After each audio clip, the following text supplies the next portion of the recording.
I've never believed in monsters.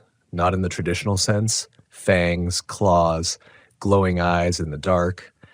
I've always believed the most dangerous things in this world are people. And even then, not the kind with machetes or bloodlust, but the kind who carry something hollow inside them. The ones who look normal, smile right, speak calmly, but have nothing where their soul should be. That kind of emptiness always scared me more than any shadow in the woods. But after Mount Hood, I don't know anymore, because something followed me back, and it didn't blink. This was supposed to be a reset trip. Just me, my 2001 Volkswagen Eurovan, and the Pacific Northwest wilderness. I'd just ended a 5-year relationship, quit my job in Seattle, and pulled out of a lease I couldn't afford anymore. All the life pieces that were supposed to define me, gone, like dominoes tipped one by one. My buddy Austin joked I was having a quarter-life crisis. But this wasn't some Instagram journey of self-discovery. This was survival, emotional and otherwise. I drove out midweek to avoid the weekend crowd, winding through the pine corridors east of Government Camp, heading toward Mount Hood National Forest. I knew the area loosely, enough to feel confident but still get a little lost. That was the point. I didn't want a full campground or even a place with a name. I wanted to be nowhere, just long enough to remember what silence sounded like. After about an hour off the main forest road, I pulled into a clearing barely big enough for the van. No fire ring, no picnic table, just some old elk tracks in the dry earth and a carpet of moss that smelled like rain had forgotten this patch of land for a while. Towering Douglas firs loomed on all sides, their trunks so wide they looked ancient enough to remember what the world sounded like before engines and sirens. I left the van running while I walked a slow perimeter. No trash, no human sign at all. This place was good. That first night was peaceful, if not a little eerie. When the wind passed through the trees, it didn't howl, it sighed. The forest exhaled around me, and I felt like I was inside something older than language. I cooked beans on my portable stove, laid back in the van, and let the quiet creep over my thoughts like a blanket. No cell signal, no alerts, just me and the slow rhythm of pine needles falling on the roof. I fell asleep thinking, maybe this was working. Maybe I could actually start over. But on the second day, just after lunch, I saw it. I was walking down a narrow deer trail, maybe 30 yards from camp, hoping to find a better view of the mountain through the trees. I wasn't armed, just had a small hatchet on my belt and my phone, which at that point was a glorified camera and flashlight. The trail dipped into a shaded basin where moss thickened on the rocks and sunlight barely touched the ground. That's when I smelled it, like rot. Not the pungent stench of death, but something sweet and wrong, like fermented meat. It made the hairs rise on the back of my neck instantly. I thought maybe it was a dead animal, but what I found wasn't dead. Not exactly. The elk stood in the middle of the trail, motionless. A bull, maybe 5 feet at the shoulder, antlers tangled with bark and forest debris. Its coat was dull, almost gray. But that's not what stopped me cold. Its body was hollow. I mean that literally. Its flanks were sunken like the inside had been scooped out with surgical precision. Its rib cage was visible through the sagging skin, but there was no blood, no wounds, no gore, just emptiness. Like it had been drained of everything but form. Its eyes were open, and they looked straight through me. I didn't move. Couldn't. My brain tried to make sense of it. Disease, starvation, some horrible injury. But elk don't stay upright like that when they die, and they definitely don't stand silently in the middle of a trail like ghosts made of skin. Then it took a step forward, not toward me, just a lazy, staggering step, like a puppet tugged by invisible strings. Its hooves scraped the dirt, and I swear the sound had weight, like it echoed far too long for such a small movement. That was enough. I backed away slowly, trying not to break a branch or make a sound. My chest was tight, like I'd been holding my breath for hours. I didn't turn my back until I was near camp again, where I broke into a run and slammed the van door behind me like a kid hiding from nightmares. I locked every door, drew every curtain. Sat in the driver's seat with my hands shaking, engine off, not moving. An hour passed, maybe two. I didn't see it again. No sound, no rustle of brush, nothing but my own breath, ragged in my ears. I convinced myself it was sick, that some weird infection had gotten to its muscles and made it look like that. A freak moment. Something explainable. I'm not a wildlife biologist. What do I know? But that night, just as the forest went completely black, when even the moon gave up, I heard hooves. Not distant, not random. They circled the van, heavy, slow, deliberate, and then the growling started. Low, almost human. Not a bear, not a cougar. It sounded like it was trying to imitate a growl, like something learning the sound from memory but forgetting how a throat works. I held my breath for minutes at a time, every muscle locked, every heartbeat like thunder in my chest. I couldn't see anything, just felt it. Felt the presence just outside the thin aluminum skin of my van. It stayed there all night, until just before dawn when silence returned like a switch had flipped. And when I stepped out in the morning, I found tracks. Not just elk tracks. Bare feet. Human. Dozens of them, surrounding the van in a perfect circle, too small to be adult, too long to be child. And in the center of that circle, where nothing had been the day before, was a second hollow elk, lying on its side, smiling. Or maybe that's just what the tear in its face looked like. I didn't touch it. I didn't move. I just stood there, barefoot on the dew-soaked moss, staring at that thing like if I blinked, it might vanish. And maybe I wanted it to. That second elk, hollowed the same as the first, looked even more wrong in daylight. Its ribs jutted beneath the slack flesh like rusted fence posts, and its mouth, or what remained of it, was pulled wide into a jagged curve of exposed gum line and stretched skin. Not quite a snarl, not quite a grin, just a violent suggestion of both. The smell hit next, not fresh rot, not even decay. It was worse than that. It was the smell of something that shouldn't be, like mold that had been growing inside a room sealed for a century. Thick, suffocating, syrupy. I gagged and stumbled back, nearly slipping on a patch of wet moss. The human tracks around the van, they were real. I crouched and touched one, soft dirt, clearly pressed under a bare heel with splayed toes. I counted maybe 20 of them, all around me, some overlapping, some almost dancing in their position. There was no mistaking it. Whatever had walked around my van last night had done so with a rhythm, a pattern, not random footsteps, but intent. Ritual. I packed up fast. It was barely 6 a.m. when I threw my camp gear into the van and fired up the ignition, heart racing, eyes flicking to the tree line with every motion. I kept the doors locked and the windows cracked just enough to listen as I backed out of the clearing and turned onto the narrow trail that led toward the Forest Service road. I didn't look back, but the road twisted like it didn't want me to leave. Twice I passed the same dead pine, same moss pattern, same crow skull nailed to the bark. I know it sounds insane, but I swear I wasn't looping. My GPS had no signal, but I marked my turns mentally. I'd driven this route in. There shouldn't have been a way to pass that tree more than once. And then halfway through a switchback, I slammed the brakes. A figure stood in the middle of the dirt road. Tall, thin, wearing what looked like an old ranger's coat was for its arms. Its head was wrong, too small, too low on the neck. And when it turned to look at me, I saw antlers. Not from a hat, not from a mask, real ones. Curved, wide, bone white against the green canopy. I don't remember making the decision to reverse. My body did it before my mind caught up. I threw the van into reverse, tires spitting dust, engine whining as I backed down the trail. I wasn't thinking about gas. I wasn't thinking about gear. I just knew I had to get away from that thing. But the road behind me was different. Twice I turned where no turn had been before. The trees closed in tighter. The canopy above thickened. It felt like the forest was reshaping itself, rerouting me deeper. And then the engine died, no warning, no sputter, just complete silence. I turned the key again, nothing, just a slow, mechanical click. Battery was fine. Fuel gauge read half. It should have started, but it didn't.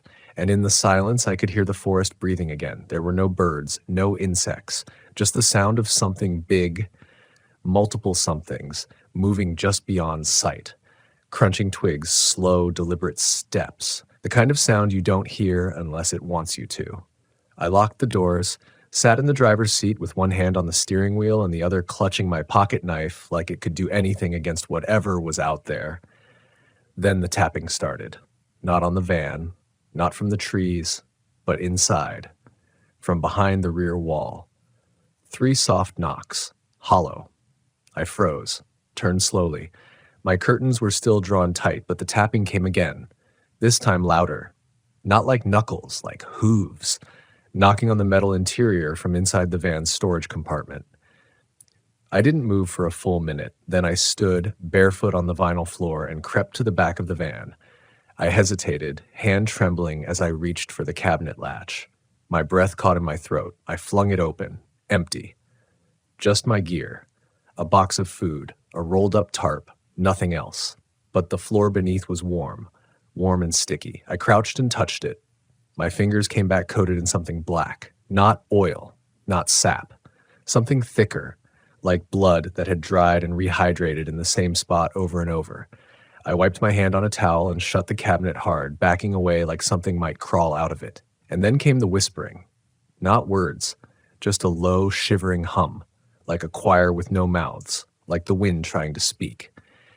It came from all sides of the van, outside, inside, from beneath. I pressed my back to the sliding door, staring into the center of the van like it was the last safe place on earth. That's when I remembered something from the first night. Something small, something I'd ignored. A humming noise that I'd chalked up to wind through the trees. But it hadn't been windy, not even a breeze. It had been this sound. That same impossible harmony, like something ancient trying to lull me to sleep. Something trying to see if I'd let my guard down. I sat there for hours listening, frozen, terrified, and then like a switch again, silence. I opened my eyes to find the sun low and orange through the windows. I'd lost half a day. My body was cold, sore, like I'd fallen asleep upright without realizing it. But that wasn't the worst part. The passenger door was open, not unlocked, open, wide, and just beneath the step rail were hoof prints leading into the van. I didn't scream. I didn't even flinch. I just stared, breath suspended like it was waiting for permission to keep going. The hoof prints were undeniable. 2 clean, symmetrical prints in the mud, pressed so deep the edges still held shape. They faced inward, into my van, into the space where I had been sitting, oblivious. I turned slowly to face the back. Nothing moved. My bedroll was still half unfurled, the gear pile untouched. But the air smelled different, like wet copper and damp fur, a scent that clung to the lining of my nose and refused to leave. I backed out of the van, bare feet touching earth that felt colder than it should have in late spring. I didn't look at the footprints again. I couldn't. I just grabbed my keys and tried the ignition. It started, like nothing had happened. The engine turned over with a lazy rumble, and for a second I felt a surge of gratitude so intense it almost brought tears. I didn't waste it. I turned hard onto the trail, pedal down, wheels kicking dust and pebbles in every direction. I followed the forest road west, heart hammering, hands tight on the wheel. My only goal was to reach pavement, somewhere with reception, somewhere with other people. Civilization, rationality. But this forest, it didn't want me to go, because 15 minutes later I passed that same clearing, the one where I'd camped, where the first elk had stood. I hit the brakes and stared. The same trees, the same cluster of rocks near the stump. And now, a third elk. This one kneeling. Not dead, not moving, just locked in a pose like it had knelt to pray and forgotten how to stand back up. Its face was pressed into the dirt. Its eyes were open. It wasn't hollow. Yet. I floored the van and didn't stop. Not until I saw power lines above the trees, my signal of escape. Civilization. I finally reached a small ranger station off Highway 26, one of those unstaffed shacks with a map board and trail brochures. I parked hard, stumbled out, and fell onto the gravel, breathing like I'd sprinted a marathon. The van door slammed shut behind me. I half expected it to fly open again, for something to crawl out, but nothing came. I sat there for a long time.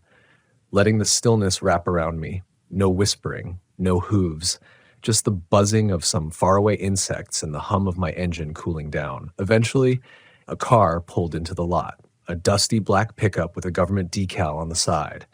A man stepped out, mid-50s, thin face, Forest Service uniform, slow gait like he'd been walking trails for decades. He saw me and frowned, then approached slowly. "You all right?" he asked. I hesitated. "You ever seen elk with their bodies hollowed out?" His face didn't change. Not at first, but his eyes did. Something shifted behind them, like he was rewinding time in his head and landing on something he wished he'd forgotten. "You camp east of Trillium?" he asked. I nodded. He sat down next to me on the edge of the curb and sighed. "How far in?" "Couple miles past the service road. No name. Old trailhead." He looked down at his boots. "Yeah," he said. "That'll do it." I turned toward him, still shaking. "What is it?" He didn't answer right away. He pulled a cigarette from a case, lit it, and let the smoke drift between us. "We call it the hollowing," he finally said. "Locals used to whisper about it decades ago. Back before the park boundaries moved, before the old growth got mapped. There's a section out there that don't belong." "To who?" "To anything," he said.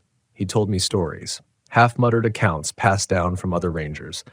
Campers found wandering miles off course, barefoot, eyes glazed. Hikers who came back with strange symbols drawn on their skin in mud they couldn't wash off.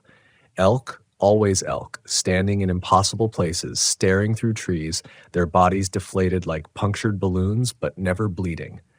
"It's not death," he said. "Not in the normal sense. It's like extraction, like something pulls out the part of you that makes you you, leaves the shell, but keeps the memory, uses it." I asked him if it had a name. He just shook his head. "It doesn't talk, doesn't leave tracks unless it wants you to see them, and it always begins the same way." "How?" I asked. "With a circle," he said. "Footprints, elk, something to mark you. Once that happens, you're seen, and once you're seen," he stopped himself, looked away. I didn't press. He gave me a location to camp the next night, far outside the Mount Hood boundaries. "Stay west of the river," he warned, "and whatever you do, don't go off trail after dark. That's when it moves." I nodded, muttered thanks, and left. I should have gone home, should have taken that as a warning, not an invitation. But I didn't, because deep down I needed to know. Why me? Why now? And maybe what it wanted. So I parked west of the river, made camp with a fire this time. I kept a hunting knife beside my sleeping bag and played music low from my phone until the battery drained. And at 2:13 a.m., the fire hissed out. Not died, not faded, hissed, like something smothered it with a breath. And then the whispering came back, not outside, inside my head. At first, it was just a vibration in my skull. Not words, not voices, more like a feeling being transmitted in sound. Low, grainy frequencies like old tape dragging across rusted spools. They stirred something behind my eyes, something ancient, something that didn't belong to me. I gripped the edge of my sleeping bag so hard my knuckles cracked. The forest outside had gone silent again. Even the wind held its breath, no rustling leaves, no crickets. Just the hollow resonance of that whisper sliding through the inside of my skull like it was looking for a place to nest. I shut my eyes, clenched my jaw, and whispered to myself, "It's just stress. Just your brain. You're tired. You're sleep-deprived. This is how trauma plays tricks." But then I heard a voice. Not from the woods. Not from the trees. From beneath me. It spoke my name. Soft. Drawn out. Like it was testing how it felt to pronounce it. Like it had read the shape of me and was tasting the vowels. I sat bolt upright, heart knocking against my ribs like a trapped bird. I scrambled for the flashlight, clicked it on, swept the beam across the tent. Empty. The voice didn't come again. Instead, I heard movement. Not leaves, not animals. Fabric. Something brushed the outside of the tent wall, not clawing, not scratching, petting, like fingers stroking nylon in long, loving motions. The light in my hand trembled as I pointed it toward the sound. A shadow passed across the mesh window, wide, low. And behind it, I swear this is real, I saw more antlers. 3 sets, maybe more. I didn't breathe. Then came the smell. That same sweet, wet, coppery smell, like meat left in rain, like fur soaked in milk. It poured into the tent like fog, and with it came a heat that made my lungs feel too big for my chest. I was being watched, not just from outside, but through me, like my thoughts weren't mine anymore, like I was a glass house being toured by something with no shape but a million eyes. I gripped my knife, whispered again, this time not to reassure myself, but to whatever was outside. Leave me alone. That was the mistake, because now it knew I could hear it. The whispering in my head changed, got faster, almost gleeful. It wasn't language, it was information, flooding me, flashes of things I wasn't supposed to see. A moose collapsed in a river with no bones, a woman running barefoot through a burning forest, her face split down the middle. Children curled up in circles in the dirt, heads turned backward, mouths open and pouring out black moss. It was showing me its home. And somehow it was inside mine. The zipper started moving. Slowly, carefully. The tent flap peeled open like it was being done by a surgeon. I couldn't see the hands or hooves or whatever was doing it. Just the motion. The unhurried, invasive patience of something that knew I couldn't stop it. I held my breath, blade poised, flashlight aimed. Then everything stopped. No more smell, no more warmth. The whispering, gone. I lunged forward and ripped the flap open with a scream, flashlight blasting into the darkness. Nothing. Just trees. Just forest. My fire pit, now stone cold, sat like a forgotten relic. My van, parked 20 feet away, looked untouched, and the dew on the grass shimmered like nothing had ever been disturbed. But across the top of the windshield were hoof prints, not dusty smears. Bloody. 4 perfect prints, each too long, each pressed like the creature had walked across the van from front to back. And then I heard something that chilled me worse than any of it. Laughter, but not out loud.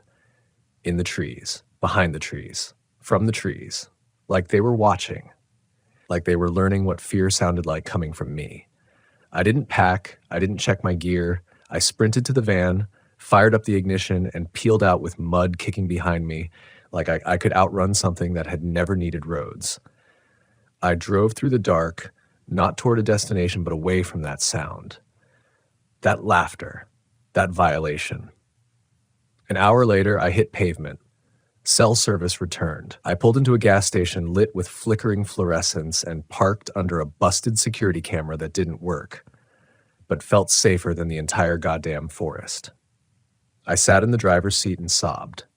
Shaking, knife still clutched in one hand, the smell of blood still in my nostrils. No one came up to the van. No one asked if I was okay. I don't think they could see me. Because when I finally dragged myself into the restroom to wash the sweat off my face, the man in the mirror didn't look like me, not exactly. His eyes were wrong, just slightly too far apart, his cheekbones higher, his pupils narrower, like they'd been copied and pasted from something not quite human. I slammed the mirror with my palm. My reflection did the same. But I swear, just for a second, I saw antlers behind me, and when I spun around, they were gone. I drove until dawn. I didn't stop to eat, didn't stop to sleep. I just kept one hand on the wheel, the other clenched tight around the steering column, white-knuckled and blistered, eyes flicking to the rearview mirror every few seconds, because something in me knew that if I stopped, even for a second, it would catch up. Or maybe it already had. That's the problem with something that doesn't exist in the way we understand. There's no safe distance.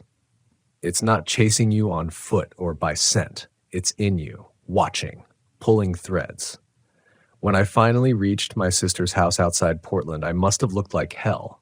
Her porch light was still on. I hadn't called. What would I have said? Hey, I need to crash because I'm being hunted by hollow elk and a whispering forest parasite that lives behind antlers? No, I didn't have language for this. But the second she opened the door, her face went pale. Jesus, Nate, what the hell happened to you? She pulled me inside. I sat on her couch, hands shaking, eyes fixed on the floor like I was waiting for it to open up. She brought me a blanket, a glass of water, tried to talk. But I couldn't get the words out yet, so she let me sleep.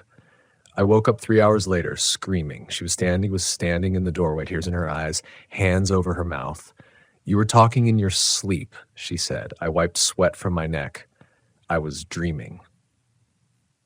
You weren't speaking English, she whispered. You were whispering something. It sounded like animals, like bones rubbing together. I stared at her. She went on. And your voice, it wasn't yours. It was low, like more than one person at once. I didn't answer, because I'd heard that sound before, in the woods. The night the fire died, she brought me coffee, forced me to eat toast, then asked the question I knew was coming. What happened out there? And I told her. Not all of it, not yet, but enough. The hollow elk, the footprints, the voices, the ranger, the whispering inside my skull, the tent opening without touch, the antlers across my windshield. She listened, her face still, nodding, not laughing, not doubting. And when I was finished, she stood up and left the room, came back with an old shoebox from the top shelf of a hallway closet, opened it slowly. Inside was a stack of yellowed letters, a compass with no needle, and 3 Polaroids so faded the ink had turned green. She handed me one. It was a picture of her, taken in the 90s maybe, standing in front of a tent in the snow. Mount Hood, unmistakably behind her. Next to her in the photo was me. Only I wasn't there. Not that day, not even close. I would have been 6 years old when that photo was taken. What the hell is this? She didn't look me in the eye, just whispered, it started with me too. Then she handed me the next photo. This one had our dad in it. Same place, same forest, only there were 3 elk in the distance, blurry, almost motionless. And the final photo, that one stopped my breath. It was the same campsite I'd used, same stump, same circle of trees, but in the middle was an elk, hollow, gray, deflated, and standing behind it was a figure with antlers. Tall, thin, wearing my exact jacket. I never showed you these, she said. Mom told me never to talk about it, but I saw things when I was your age, heard them, smelled them. The forest marked me once, just like it did you. I tried to process it. What does it want? She looked at the Polaroids again. It doesn't want anything. It takes. It finds people who are hollowing out already. Grief, regret, loneliness. Doesn't matter. If there's space, it fills it. I thought of the night before I left. The empty apartment, the echo in the walls, the letter from Amy I never responded to, the fact that I hadn't really cried about the breakup, or the miscarriage, or the job I quit. Maybe I'd been hollow for longer than I realized. She leaned forward. You have to go back. What? You can't outrun it. Not if it's in you.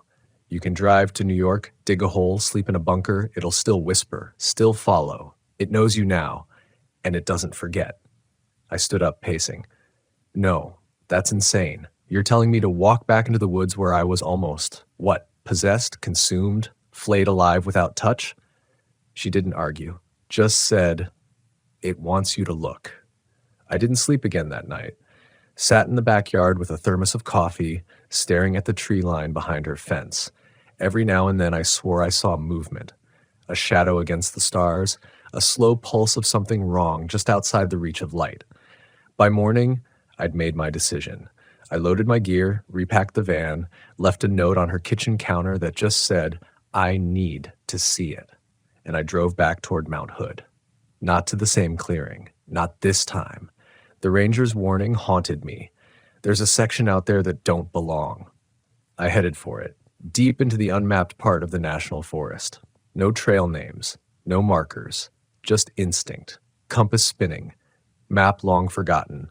It was dusk when I reached the tree line, and right at the edge, before the sun dipped below the hills, stood the 4th elk, facing me, breathing, not hollow, not yet, but it opened its mouth and whispered my name. I should have turned back. The moment that elk spoke, if that's even what I heard, it felt like the last chance I'd ever get to walk away. But instead, I stepped forward. Because part of me wasn't afraid anymore. Not in the way I'd been before. What lived in those woods didn't just prey on fear. It waited for you to bring your own. It used your wounds like open doors. And I had left so many of mine unlocked. The elk stood perfectly still, antlers high, body trembling, not with fear or cold, but with the effort of containment, like it was holding something inside, something trying to get out.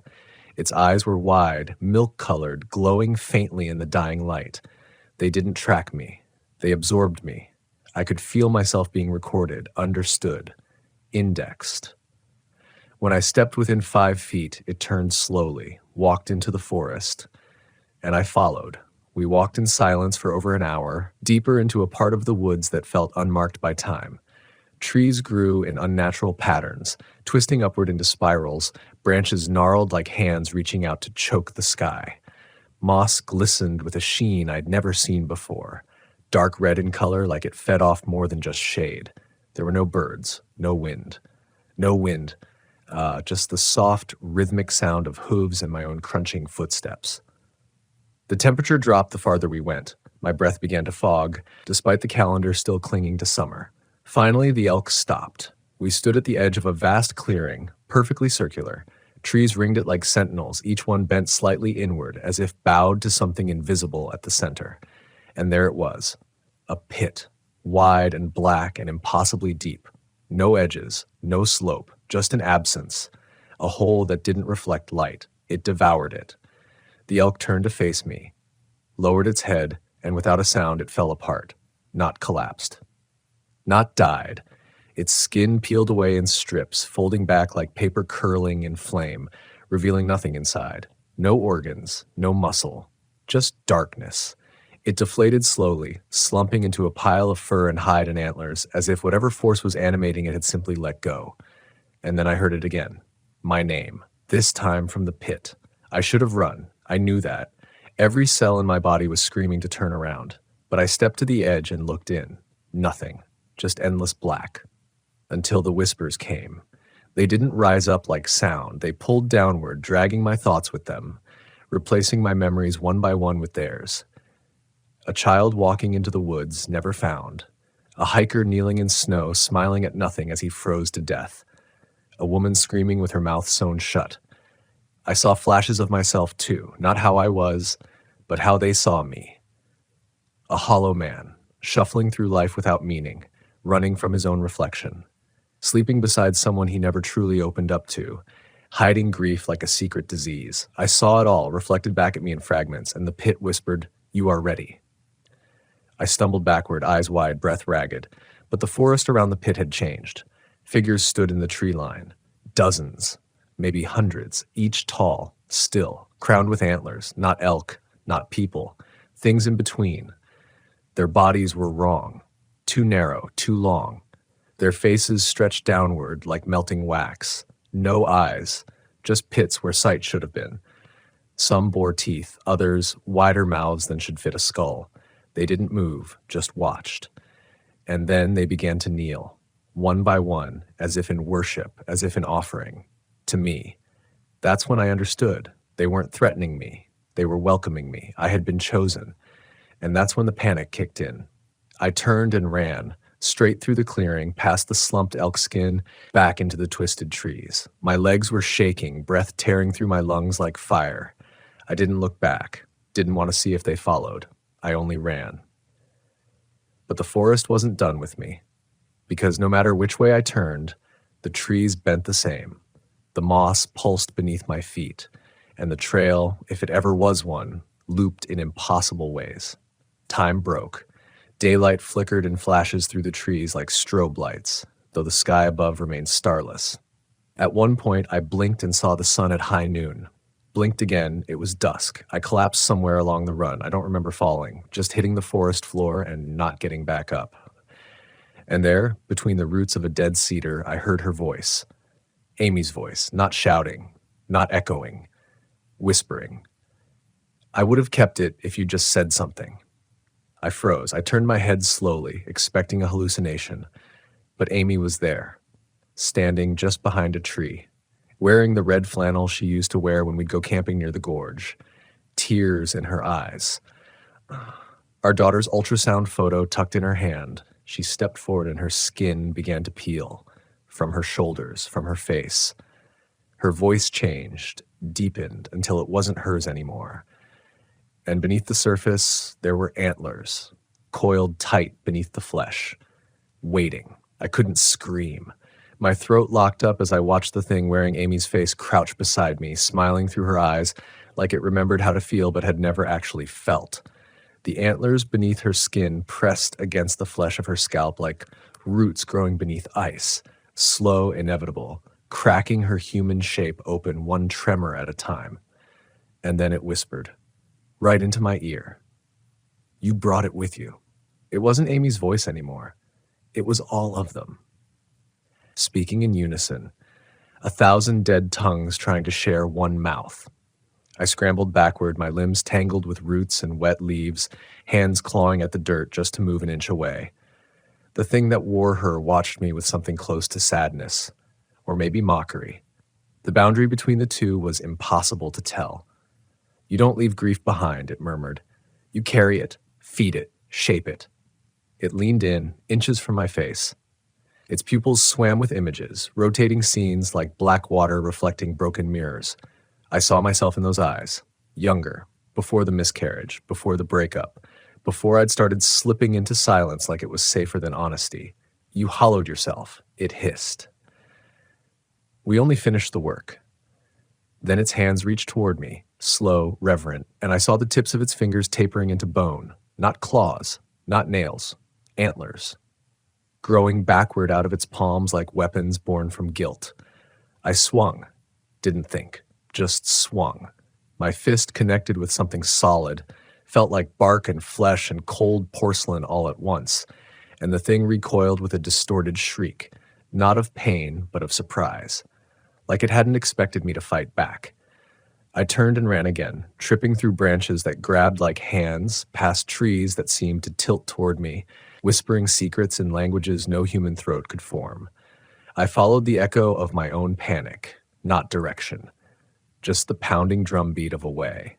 And somehow, I don't know how, I found the van. Still there, right where I left it before stepping into that unnatural clearing. The headlights were on now, even though I hadn't touched them, casting pale circles into the darkness like they were trying to push the night away with prayer. I dove inside and slammed the door. The second I turned the key, the engine roared like it knew the stakes. I peeled out, dirt spitting up behind me, tires screaming against rock and mud, branches scraping both sides of the van like claws trying to hold me in place. I didn't care where I was going anymore. I just went. 10 minutes. 20. I didn't see anything in the mirrors. No antlers, no shadows, just black. Endless black. But something inside me had shifted. I didn't feel like I'd escaped. I felt like I'd been released, like the woods had gotten what it wanted, and now it was done with me. I kept driving, eventually found pavement, then a gas station, bright lights, late-night clerk half asleep behind the counter. I stumbled inside, face caked with sweat and moss and dirt. He looked up, blinked once, and froze. He didn't ask if I was okay. He didn't ask anything. He just slowly pointed toward the bathroom, maybe to give me a moment. Maybe because something about me had changed and he didn't want to be the one to ask why. In the mirror, my face was still mine, mostly, but the reflection watched me differently, like it wasn't synchronized anymore. A half-second delay in my blink, a muscle twitch that didn't match how I felt. My smile, when I forced one, hung too long, like the mirror didn't know when to stop. I splashed water on my face, stared harder. Then I saw it, barely visible, but behind my pupils, deep in the black of my eyes, something shifted, a flicker of antlers, just for a breath, and then gone. I stumbled out, grabbed some supplies off the shelves, caffeine pills, canned food, water, batteries, didn't pay, just left a crumpled wad of 20s on the counter and walked out without looking back. I drove to the coast, not for the view, for distance. Parked near the cliffs north of Manzanita, sat on the hood until dawn. Watched the sun rise like it had nothing to do with me, like the world would keep spinning even if I didn't. And then I made the mistake of checking my phone. No signal. Again. But I had voicemails, dozens, all from the same number. No name, no ID. Each was a whisper, nothing else. Except one, right in the middle, 23 seconds long. Amy's voice, "Nate, you're still there, aren't you?" Not angry, not accusing, just sad, like she knew, like she'd seen what I'd become. And then came the final part, a low, distorted growl, not animal, not human, just sound shaped into dread. I deleted the message, powered off the phone, But even now, days later, hundreds of miles from Mount Hood, I hear it. Every time I close my eyes, the whispering, the kneeling, the voice from the pit, and the antlers, waiting just behind my reflection. I left Oregon 3 days later. Didn't say goodbye to anyone. Didn't call my family. Just rolled south along Route 101 with no destination except anywhere else. I stuck to the coast where the forests thinned out. Avoided tree lines. Slept in parking lots beneath security lights that buzzed like angry bees. It wasn't sleep. Not really. Just hours of closing my eyes and listening to my pulse pound in my ears like it was trying to warn me of something that hadn't left. Because it hadn't. You don't just walk away from something like that. Not when it touched you. Not when it chose you. I'd sit behind the wheel, staring at the horizon, and still feel the damp air of the forest on my skin. Still hear the brittle crack of antlers twisting in the distance. Still smell that copper-sweet rot riding on the breeze, even in the middle of an asphalt lot with no trees for 100 yards. It followed me. But not in the way people expect when they hear haunting.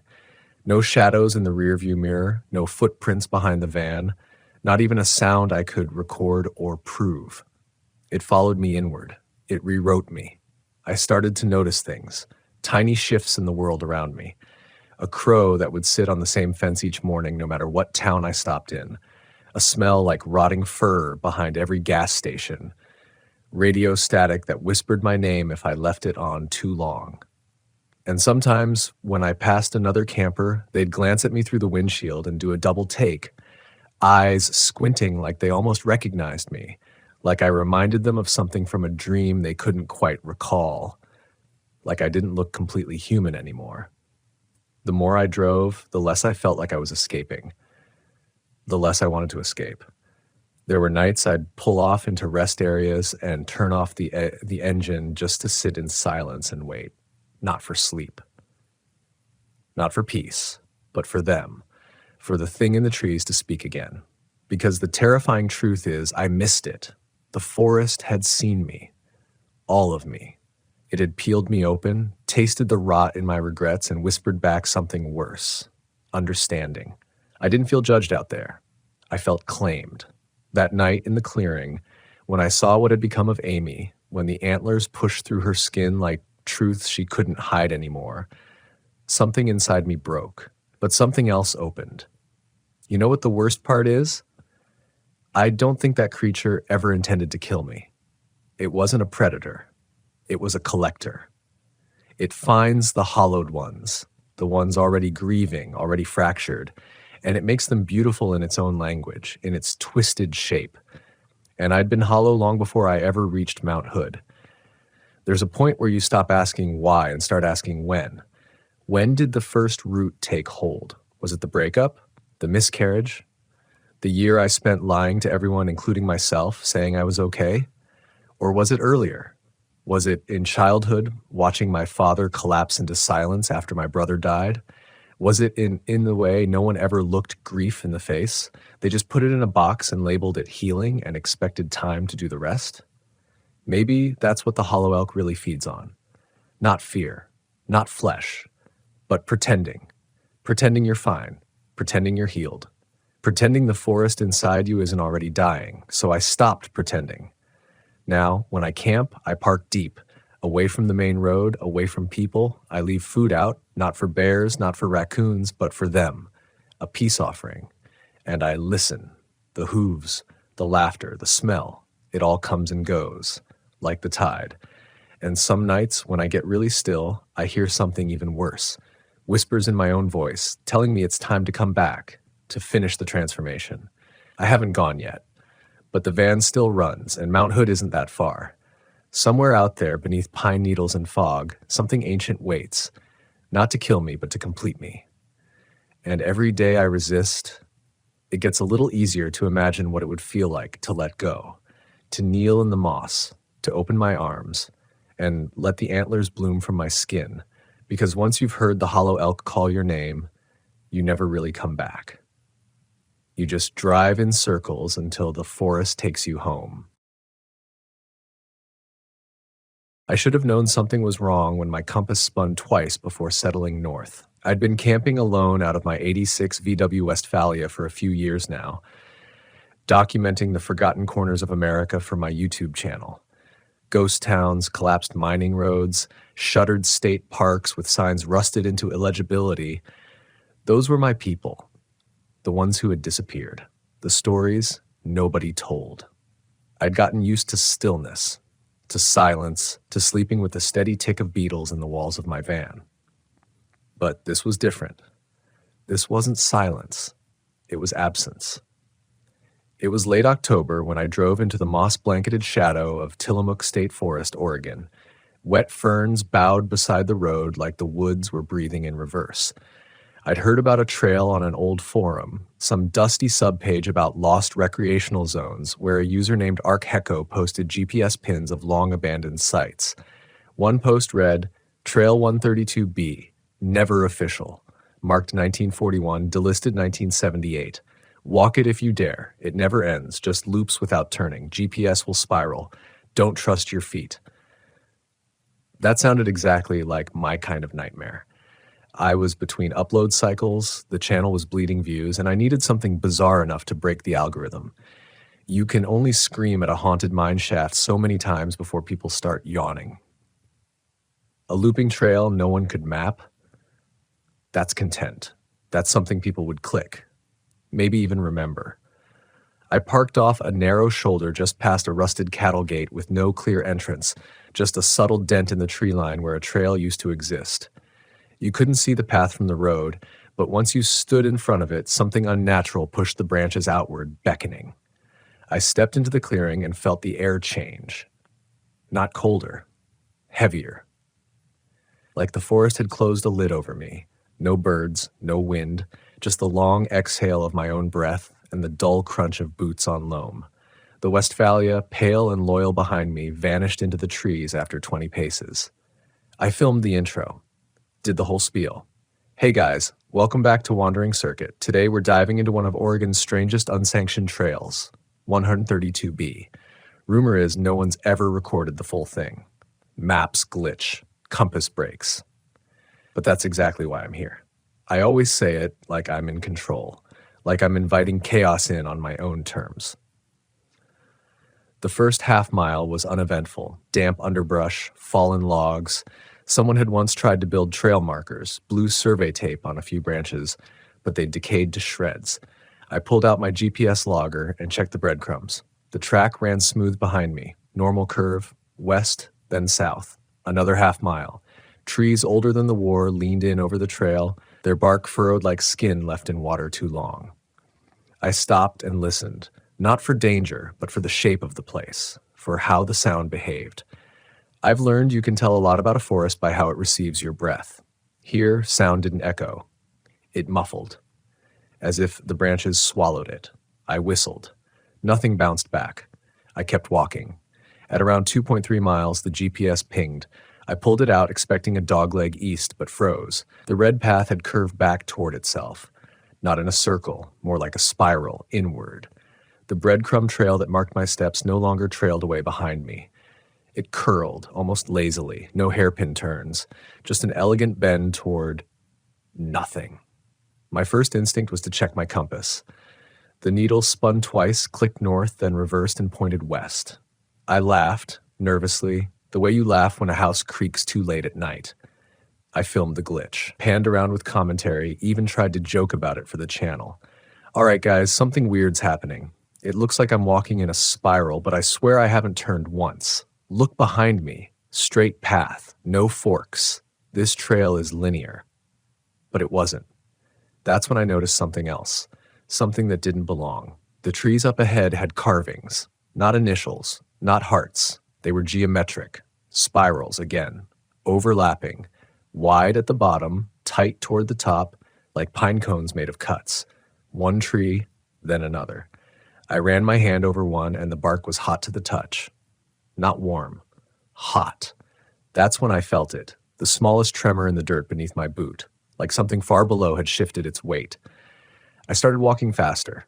The trees thickened. The deeper I went, the more the light failed. I checked my watch, only 3:11 p.m. but the forest had already gone gray. Shadows stretched in directions they shouldn't. I took a break near a stone outcropping and watched the GPS redraw itself in real time. Spiral, always inward. I was still filming, still trying to make it sound cool. Look at this. Guys, my trail isn't tracking in a line. It's looping like a spiral. God, what the hell is that sound? I paused, took off my headphones. There it was, knocking. 3 slow knocks, somewhere behind me. Deep, measured, like a hand against a hollow trunk. I spun. Nothing there. Silence returned like a tide. Then another knock, this time closer. I called out, "Hello?" No answer. Just the soft drip of water from the moss above and the distant knock, again, but this time from the left. Closer. Not echoing. Localized. Like it was following. I should have turned back. I should have marked a tree, left something. Hell, run. But I didn't because the camera was rolling. And when you're a content creator, the performance overrides the person. Fear gets edited out in post. I smiled with my mouth and kept the camera pointed forward, held like the lens could protect me. But I didn't feel right. My thoughts weren't stacking properly. I'd been narrating aloud for the camera, but the moment I stopped talking, I forgot what I just said. I'd hit record maybe 4 times, but only 2 videos showed up in the file list. The first was clear. The second was static, just 30 seconds of me standing still, eyes wide, lips moving silently like I was rehearsing a scream I hadn't let out yet. I felt cold, then hot. My neck prickled like I'd walked through static. I reached for my water bottle. It was warm, not lukewarm, like it had been near a fire, but there'd been no heat, no sun. The trees were breathing. I kept walking, not out of courage, out of inertia. My body didn't know how to stop. The trail dipped, sloped subtly downward, even though I remembered a hill at the beginning. Shouldn't I be climbing now, not descending? At 4 miles, I checked the GPS again. Still spiraling. But now, the breadcrumb trail overlapped itself. The red line I'd supposedly walked earlier was now directly beside my current path, like I'd been shadowing my own footsteps. But I looked back and saw no prints, no trail markers, just undisturbed forest floor. That's when I started seeing myself. The first time, I caught the edge of a figure between 2 trees, a silhouette about my height, same posture. I spun, camera ready, heart sprinting in my chest. But it was gone. A trick of light, maybe, or nerves, I told myself that, out loud. The second time, it was clearer. I was climbing over a log when I looked ahead and saw a figure standing still in the path about 40 yards forward, not moving, just standing with one arm slightly raised, a familiar shape. I raised my own arm. The figure lowered theirs. I ducked behind the log, heart jackhammering, and whispered, "No, no, no, no." I peeked over the bark again. Gone. But where it had stood, I found a shoe print. Same tread as mine, same angle, like someone had walked backward into my path. But that made no sense. I hadn't passed anyone, and it matched my boot exactly. The spiral. Maybe I had crossed my own path without realizing it. I kept going, but my confidence drained with every step. The knocks were gone now, replaced by something worse. Voices, not loud, barely audible, a murmur like a distant crowd heard through a motel wall. Occasionally a word surfaced, back. Then later, here. And strangest of all, already. I kept shaking my head like I could throw the sound out of my skull. I tried to film a message to my subscribers. "Hey guys, I think something's really weird with this trail. I don't remember the way back. I'm trying to get a pin out, but the GPS isn't connecting. If you're seeing this..." I paused. What was I even saying? The light on the camera was off. Had I been recording, I pressed the button again. The battery dropped 30% instantly. My phone was down to 19%, even though I hadn't used it for more than GPS tracking. Everything was draining fast, like something in the woods was pulling current. I turned back. I didn't announce it out loud, just decided. I'd get maybe a mile out, back to the main road, and forget the whole thing. Upload what I had, make it a glitchy, surrealist video. Digital Forest Distortion, or some other clickbait title, but the path didn't go where I thought it should. I recognized a tree, then saw it again 10 minutes later. Same spiral carving, same moss gap. I'd walked in a straight line and ended up where I started. Not a full circle, just Off. The GPS showed another inward loop, tighter now, almost at the center. The forest was darker than before, no sun, no wind, and now even the mist was gone, like the woods had exhaled everything. Silence returned, not as absence, but as pressure. That's when I realized I hadn't eaten. Couldn't remember when I'd last had food, couldn't remember packing food. I reached into my pack and pulled out a bag of trail mix that wasn't even open. It had a tag I didn't recognize. Different handwriting than mine. Was this mine? The sense of self, of continuity, was slipping. My thoughts felt foreign. I turned in a slow circle and whispered to myself, "My name is Evan. I drive a Westphalia. I film abandoned places. I am in Tillamook State Forest. This is real. I am real." I recorded that mantra on my phone. Played it back, my voice sounded wrong. Slower, hollow. I stopped recording. Then I heard something behind me. Not a knock this time. Footsteps, bare, fast, soft but unmistakable. I froze, breath caught, then, sprinting. Something was charging. I turned and ran. I didn't look back. I've always told myself that was the smart thing. Don't feed the fear. Don't name the thing chasing you. Just keep your feet moving. But as I sprinted through that tightening spiral of dead trees and breathless air, I realized something I'd never admitted before. I wasn't running towards safety. I was running towards somewhere I could remember. And that's the worst kind of escape. Not survival, but memory. Branches tore at my sleeves. The trail had narrowed into something unnatural. No longer a path worn by hikers, but a seam in the forest that looked like it had been zipped shut. Every few yards, it forced me through a bottleneck of bark and thorn that seemed to bend open just long enough to let me through, then closed again behind me. My GPS had shut off. The battery drained. I pulled out a paper map from my back pocket, a backup I'd printed from the National Forest Archive, just a vague outline of the area. No 132B on it, of course. The trail wasn't even marked, but there was a red X on the corner where I'd parked. I used it like a beacon. I turned, aimed that way, and walked. Not 5 minutes later, I saw the same tree with the spiral cuts, same marks, same shape of lichen near its base. I passed it again and again. At one point, I brushed my hand against the carving just to be sure I wasn't imagining the repetition. And my fingers came away warm, not like earlier, not fire warm, alive warm, like skin. I dropped my pack and just stood there, hands on my knees, breathing like I'd climbed a mountain. But I hadn't climbed anything. The ground was level.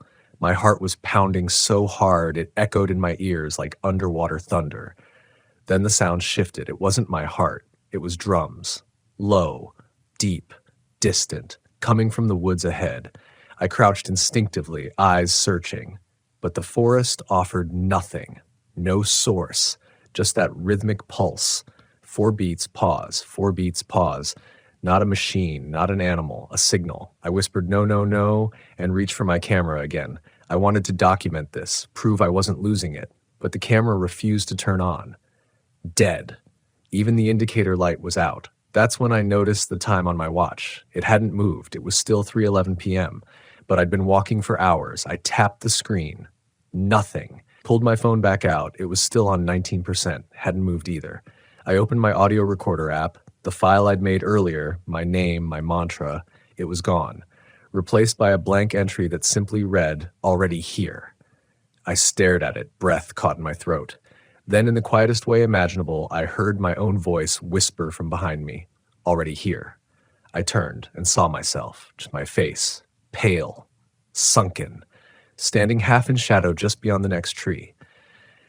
Mouth open, whispering. Then it was gone. I don't remember screaming. I don't remember running. I just remember falling. Down a slope I hadn't seen, down through wet leaves and loose dirt. My foot caught a root and I tumbled, rolled sideways, hit my elbow hard on a buried stone. When I stopped, I couldn't hear the drums anymore, just my breath and something new, a low mechanical click. I sat up, blinking through dirt and leaves, and found myself at the edge of a clearing. A single aluminum pole stood in the center of it, maybe 15 feet tall, weathered, covered in rust flakes and scratches. At the top, a small motion-activated trail cam was barely holding onto the mount, blinking red. I blinked back, confused. Had I passed this before? The camera clicked, took a photo of me. I staggered forward, heart still jackhammering, and reached the base of the pole. There was no visible power source, no brand label. The casing was bolted shut with hex screws. But etched into the metal, faint but unmistakable, was a spiral, and below that, the words, "Do not exit spiral without clearance." I took a step back, felt my legs wobble. What the hell was this? I turned slowly, looking around the clearing. There were more of them. Cameras. 4 others placed around the edge in a circle, each aimed toward the center.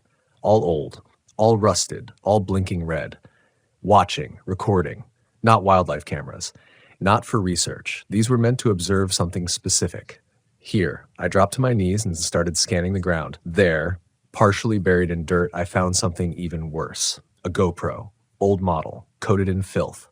I pulled it out, powered it on. Shockingly, it worked. I hit playback. A video loaded. Same trail, same forest. The camera tilted, then centered on a man's face. Mid-30s. Pale, wide-eyed, sweat on his collar. He spoke quickly, panicked. "If you find this, get out. You won't remember turning. That's the trick. It never turns. But you loop. You always loop. Your memory will try to flatten it. You'll swear you're going straight. But the spiral pulls." The feed cut to static. Then the same man again. Face gaunt. Hair soaked. He was standing in this very clearing. "I found the center. It's a hole. Don't go near it. You hear your own voice, but it's not you anymore. Please, don't." The video glitched. Stopped. Battery dead. I dropped the camera and staggered to my feet, heart pounding. Somewhere beyond the trees, a new sound rose. Digging. Rhythmic. Wet. Deep. I didn't want to know what it was digging for. I backed away from the buried GoPro like it was alive. The digging sound hadn't stopped. Somewhere beyond the far edge of the clearing, the earth groaned under the force of something large and deliberate. I wanted to run, but I didn't know what direction to run to. The spiral didn't give exits. It gave one motion, inward. Every instinct screamed that I had to break the loop. Just step off the path, climb a tree, do anything unexpected, anything not straight. I pulled out my compass again. The needle spun, slowed, and pointed straight down. Down. Down. That's when I saw it. Not far beyond the pole, maybe 20 feet into the tree line, there was a dip in the earth. Not a natural one. A sinkhole, clean and symmetrical, like the earth had simply given up and collapsed in on itself. Trees near the rim leaned outward like they were flinching. The soil around it was stripped bare, no leaves, no grass, no moss, just dirt, damp and black. I crept forward, boots sinking slightly with each step. The hole was wide, maybe 15 feet across, but I couldn't see the bottom. My flashlight wouldn't even catch the walls all the way down. It just fell into darkness, swallowed like the forest had lungs. That was when the whispers came back. Only this time, they didn't just sound like me. They were me. Not just my voice, my words. Repeated exactly from earlier clips I'd filmed. The intro. The panic, the mantra. "My name is Evan. I drive a Westphalia." Then another voice, also me, but ragged, worn out. "You've already been here. You just don't remember." It was coming from the hole. I stumbled back, tripped over a root, and landed hard. My elbow scraped raw against the bark of a downed log.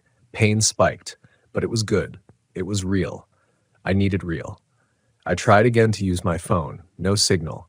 The screen flickered, then went black. Not dead, disabled, like something had overridden it.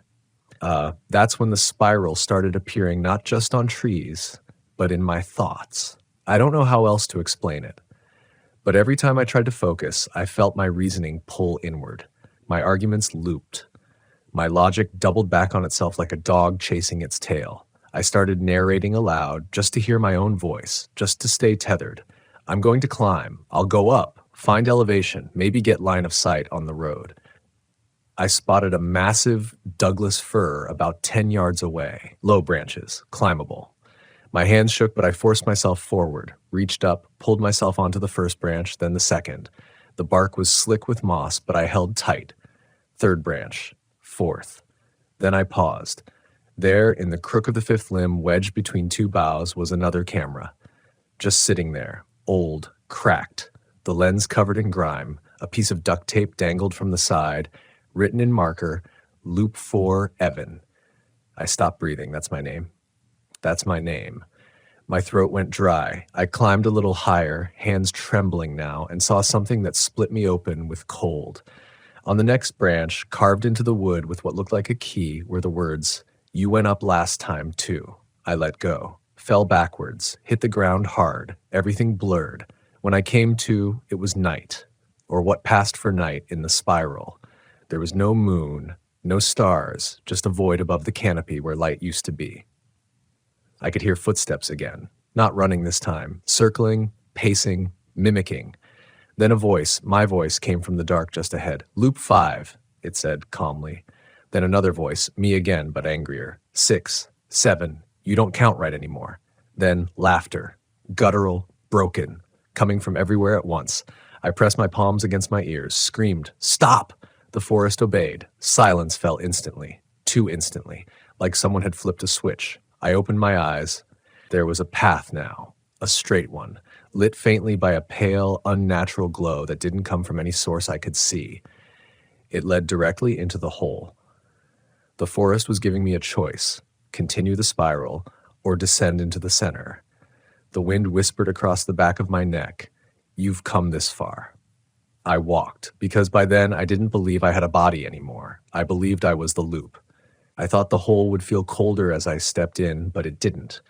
There was no temperature at all, just pressure, the kind that wraps around your ribcage, not tight, but firm, like being watched by gravity. I didn't need a flashlight anymore. The walls of the shaft shimmered faintly, dirt laced with mica and something else, something like wire, smooth but pulsing, breathing. The tunnel angled downward, a slope carved not by erosion, but intention. Perfect curves, leftward, always left. The same motion the GPS had traced before it died. A spiral so subtle you could almost convince yourself you were walking straight. But I knew better now. This was the center, and I hadn't reached it yet. The deeper I went, the more the walls changed. First from dirt to packed clay, then to something that looked organic, like flesh covered in a film of mud. Ridges along the side resembled ribs. A kind of steady thrum pulsed through the floor, as if something massive and sleeping lay beneath it all, breathing through the forest. I stopped once, tried to turn around. The tunnel behind me was gone. I hadn't heard a wall close, hadn't seen the earth shift, but the way back had vanished. Just more curve ahead, just more downward. I kept walking. Time fell apart completely. I could feel it in my chest like a broken metronome. I'd check my watch, still 3:11. Always 3:11. The minute that had folded the forest in on itself. I don't know how long I walked. Hours? Years? Dreams? Eventually the tunnel opened into a chamber, roughly circular, carved by something not quite human. Every surface was etched with spirals, wide ones, tight ones, intersecting, mirrored. I stepped forward, breath catching in my throat, because in the center of the room stood me. Not a mirror, not a hallucination. It was me, standing perfectly still.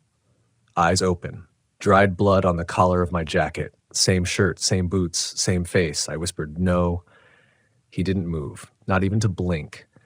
He looked hollow, not dead but paused, like a tape waiting to be played. Behind him, the wall shimmered and split open, not a door but a membrane, revealing a second chamber, and inside that room another me, older, wearing different clothes, a camera slung around his neck, long broken. His mouth was moving, silently, like he was still narrating for a camera that no longer recorded. A loop. I staggered back into the first chamber, but something had changed. The air felt viscous, thick with memory. The walls rippled, and behind the spirals I saw flashes, fragments, me climbing the tree again, me screaming at nothing, me writing in my journal over and over, I never turned. I swear I never turned. Then another flash. The campsite. My van. Parked beside the road, engine cooling. But I wasn't in it. Someone else was. Also me. He was sitting in the driver's seat, hands on the wheel, staring blankly forward, motionless. Then the forest shifted, and I saw the truth. There were no loops on the GPS. There was no trail at all. There was just a spiral, alive, a consciousness buried under Oregon soil, a construct not of stone or tree, but of memory itself, a thing that fed on repetition, on human pattern. It didn't trap you with force. It made you forget you'd been trapped. That was its mechanism. And I had walked it again and again, loop after loop, body after body, each one left behind like a snake's shed skin, each one recording, forgetting, repeating. The thing in the spiral didn't kill you. It stored you, archived every failed escape, every attempt to break the pattern, and left you inside your own echo. And the worst part, it let you think you were the first. I dropped to my knees and screamed. But there was no sound anymore, only that awful knocking from the beginning, 3 times, slow, patient, from the walls, from the dirt, from within. I turned, and all the other versions of me turned too, dozens of them now, standing in alcoves I hadn't seen before, some smiling, some crying, all frozen. I was one of them, or I had been. Now I had a choice, stay or exit.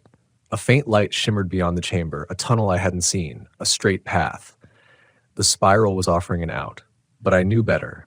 I knew the rule. Do not exit spiral without clearance, because that's how it spreads. The tunnel out shimmered faintly. It wasn't inviting, it was bait. That's what the spiral wanted most, to let you think you were escaping. It didn't bind you with walls. It didn't need to. The real trap was the idea that you could walk away unchanged. I stood there, torn. Behind me, silence. The forest had gone still. No footsteps, no drums, just the endless breathing of the earth around me. In front of me, the exit, or something that looked like it. My own voice whispered inside my head, calm and coaxing. You could leave. Post the video, warn the others, reclaim your name, take your van and keep moving. You don't owe this place your body. And then another voice layered under it, older. Like it had always been with me, you don't owe it your soul. But you gave it anyway. I looked down at my hands, they were shaking. Not with fear, but with memory. Recognition. This wasn't my first loop. I was never the first. The trail had been walked long before I found that forum, before I clicked the GPS pin, before I packed my van. I had been called, and each time I had walked willingly into the spiral, camera in hand, eager, hopeful, starving to document the one thing no one else could find. That's the curse of people like me. We want to see the place no one else saw, and sometimes that place sees us first. I turned away from the exit tunnel, back toward the chamber. Back toward the versions of me that stood frozen in time. I walked among them now, quietly, reverently. One was whispering the exact words I'd said into my mic 5 hours earlier. Another mouthed loop 4 over and over. Another just wept silently over a notebook that had disintegrated from damp.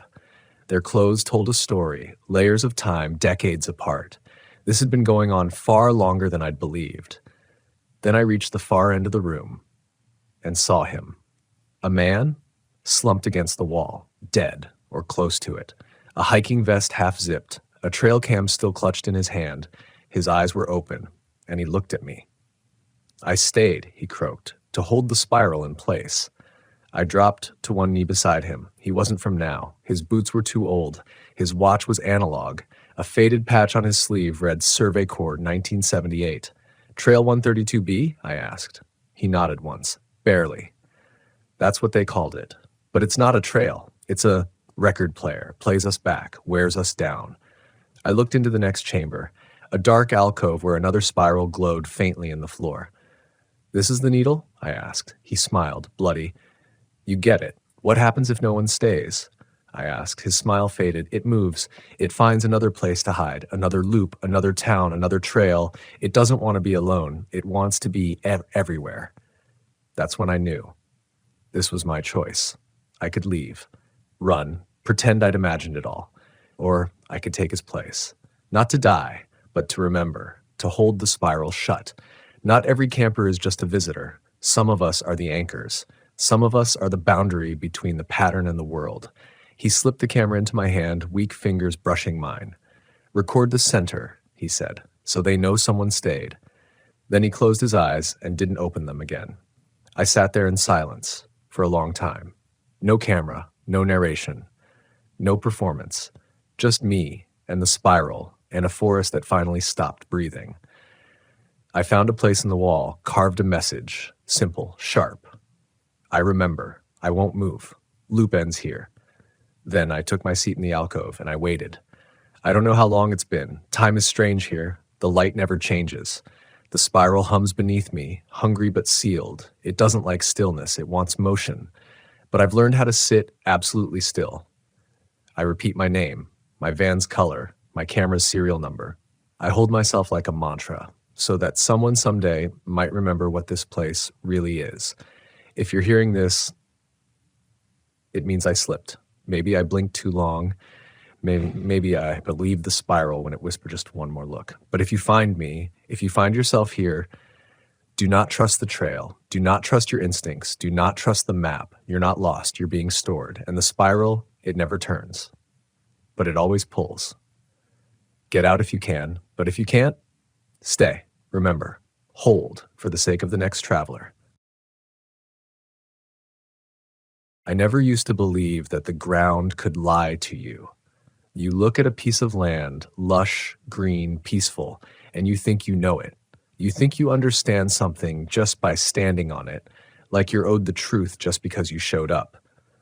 But West Virginia, she doesn't hand over her secrets easy. You camp here. You're stepping into something older than you, deeper than you. And if you're not careful, you'll walk right into the mouth of it thinking it's just another beautiful view. I was 38 the first time I drove my RV through the twisting mountain roads of southern West Virginia. A silver 2005 Airstream Classic, secondhand, but sturdy. I'd quit my job the year before, burnout, divorce, the usual middle-age unraveling, and I'd set out with this grand plan to rediscover who I was through solitude, through dirt roads and diesel fumes and quiet nights under the stars. I thought I was choosing freedom. Turns out I was choosing exposure. This all started late September, right when the leaves began to flame across the ridges like some painter had gone mad with a matchstick. I'd been hiking the Monongahela, staying near Dolly Sods, but I wanted somewhere quieter, less traveled. A fellow camper at Seneca Rocks told me about a hidden gem of a spot, small, no hookups, but clean, peaceful, with creek access, the kind of place only locals know about. Just a few rigs, gravel pads, first come, first served, he'd said. But it's real quiet, almost too quiet. I should have paid attention to the way he said that, like he was trying to warn me without spooking me. But I laughed it off and wrote down the name Eagle Hollow Camp, outside of a town I'd never heard of called Mingo Fork. No website, no reviews, just coordinates. It took hours to get there. Back roads where the GPS gave up entirely, roads so narrow the trees brushed both sides of my Airstream like fingers. I passed 2 houses. Both looked like they hadn't seen life since the 70s, and one gas station where the clerk just stared at me like I'd pulled up in a spaceship. But when I finally crested that last hill and rolled down into Eagle Hollow, I understood the appeal. 4 paths, 1 old picnic shelter. A stream running behind the sites, crisp and clear as glass. No road noise, no cell service, just the hush of trees and water and your own heartbeat. It was perfect. I backed into the site closest to the tree line and set up camp. Didn't see another soul. No campers, no rangers, no signs of recent traffic. The gravel was scattered with leaf litter and pine needles, but the fire rings were clean. Almost too clean. I figured maybe the locals maintained it or some off-grid hiker crew passed through now and then. The first night, I slept like the dead. I remember the cold, that satisfying autumn chill that makes you curl tighter in your blanket and feel safe in your shell of aluminum. I woke up rested, clear-headed, cooked eggs on the propane stove, sat outside with my coffee, listening to the creek chatter over the rocks like it was trying to tell me a story. It felt sacred, old, but not dangerous. That didn't start until the second night. I just finished dinner, a foil packet of veggies and smoked sausage over the fire, when I noticed something odd. The woods had gone still, and not the good kind of still. Not the peaceful sunset lull you get in most forests. This was the waiting kind of still. The kind where everything goes quiet, but your ears won't stop straining because something in you knows it's not natural. Even the creek had seemed to hush. I told myself it was just wildlife, maybe a black bear moving nearby. Maybe the wind was shifting. I'm a rational guy. I'd seen my share of weird stuff on the road, but I'd always been able to explain it. I went inside, locked the door, turned on some soft music, tried to distract myself with a book. That's when I heard the first knock. Just one. Sharp. Low on the side panel of the RV. Not wind, not a branch, not some falling acorn. It was a knock. I froze. Waited. Nothing followed. My first thought, some kid messing around. Maybe a late arrival trying to check if anyone was there. I flicked on the exterior light, stepped outside. No footsteps, no cars, no campfire glow. Just fog creeping in from the creek like spilled breath. I walked around the rig with my flashlight, heart thumping harder than I like to admit. Nothing, no tracks, no movement in the trees. I told myself I imagined it, got back inside, locked up, sat in bed staring at the ceiling like I could will myself to sleep. At 3:12 a.m. it came again, this time 2 knocks, slow, measured, like someone tapping their fingernails along the aluminum just to hear it sing. I didn't get out of bed. I didn't look. I just laid there, gripping my flashlight like a weapon, heart punching the mattress beneath me. The knocks stopped, but I didn't sleep. By morning, I was angry. At myself, mostly. Angry for being spooked by nothing. I got up, stormed around the RV with my boots on, looking for evidence. Footprints, prints on the siding, something. All I found were deer prints near the creek and an old raccoon track near the trash bin. Rational mind, it was an animal. Maybe something brushing the side of the rig. Maybe I was half asleep. Instinct. Something watched me all night. I should have left then. Every gut feeling I had was whispering go. But I didn't. Because I was stubborn. Because I thought I'd already been through worse in my life than a few bumps in the night. Because I wanted to believe the world was still explainable. That afternoon, I hiked up the ridge behind camp, following an overgrown path that didn't look like it had been used in years.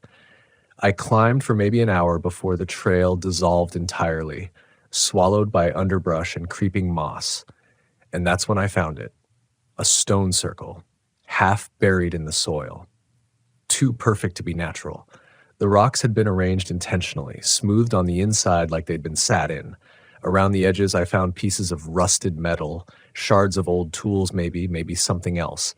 Something burned. It felt wrong, like I'd stepped somewhere I shouldn't be. I took one photo, just one. My phone's battery dropped from 73% to dead instantly. By the time I made it back to camp, the sun was already kissing the horizon. Fog again, thick and heavy, like it was crawling up from the ground this time instead of down from the sky. I lit a fire, drank 2 fingers of bourbon, tried to write about what I'd seen in my travel journal, but the words kept turning into nonsense. My handwriting devolved into shaky lines, like my fingers didn't want to spell it out. And that night, I didn't just hear knocking. I heard a voice, just outside the door. Low, male, whispering my name like it had known me longer than I'd known myself. I didn't open the door, I didn't move, I just sat there in my bed, eyes wide, sweat cooling against my skin like it had been poured from the ceiling. That whisper, it wasn't loud. That's what scared me. It wasn't some boom or threat, some drunk hiker yelling in the dark. It was low, familiar, intimate. It said my name like it belonged to me. David. Drawn out like breath over glass, then silence. Not the silence of nothing. This was the silence of everything holding still. Not even the crickets. Not the wind. Just pressure. My ears rang in it. I could hear my heartbeat in the walls. I didn't sleep. I didn't move until sunlight started peeling through the blinds like fingers. Only then did I stand up, knees stiff, and grab the door handle. My body had that numb exhaustion where every breath feels borrowed.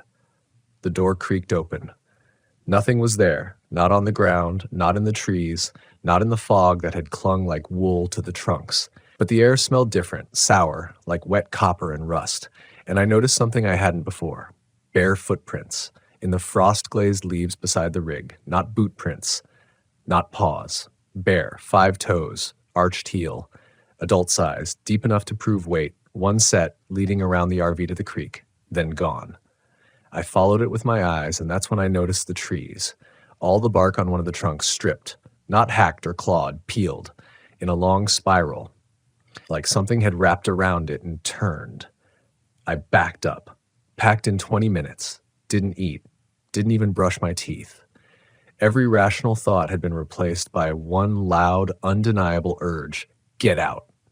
I pulled out of Eagle Hollow faster than I should have.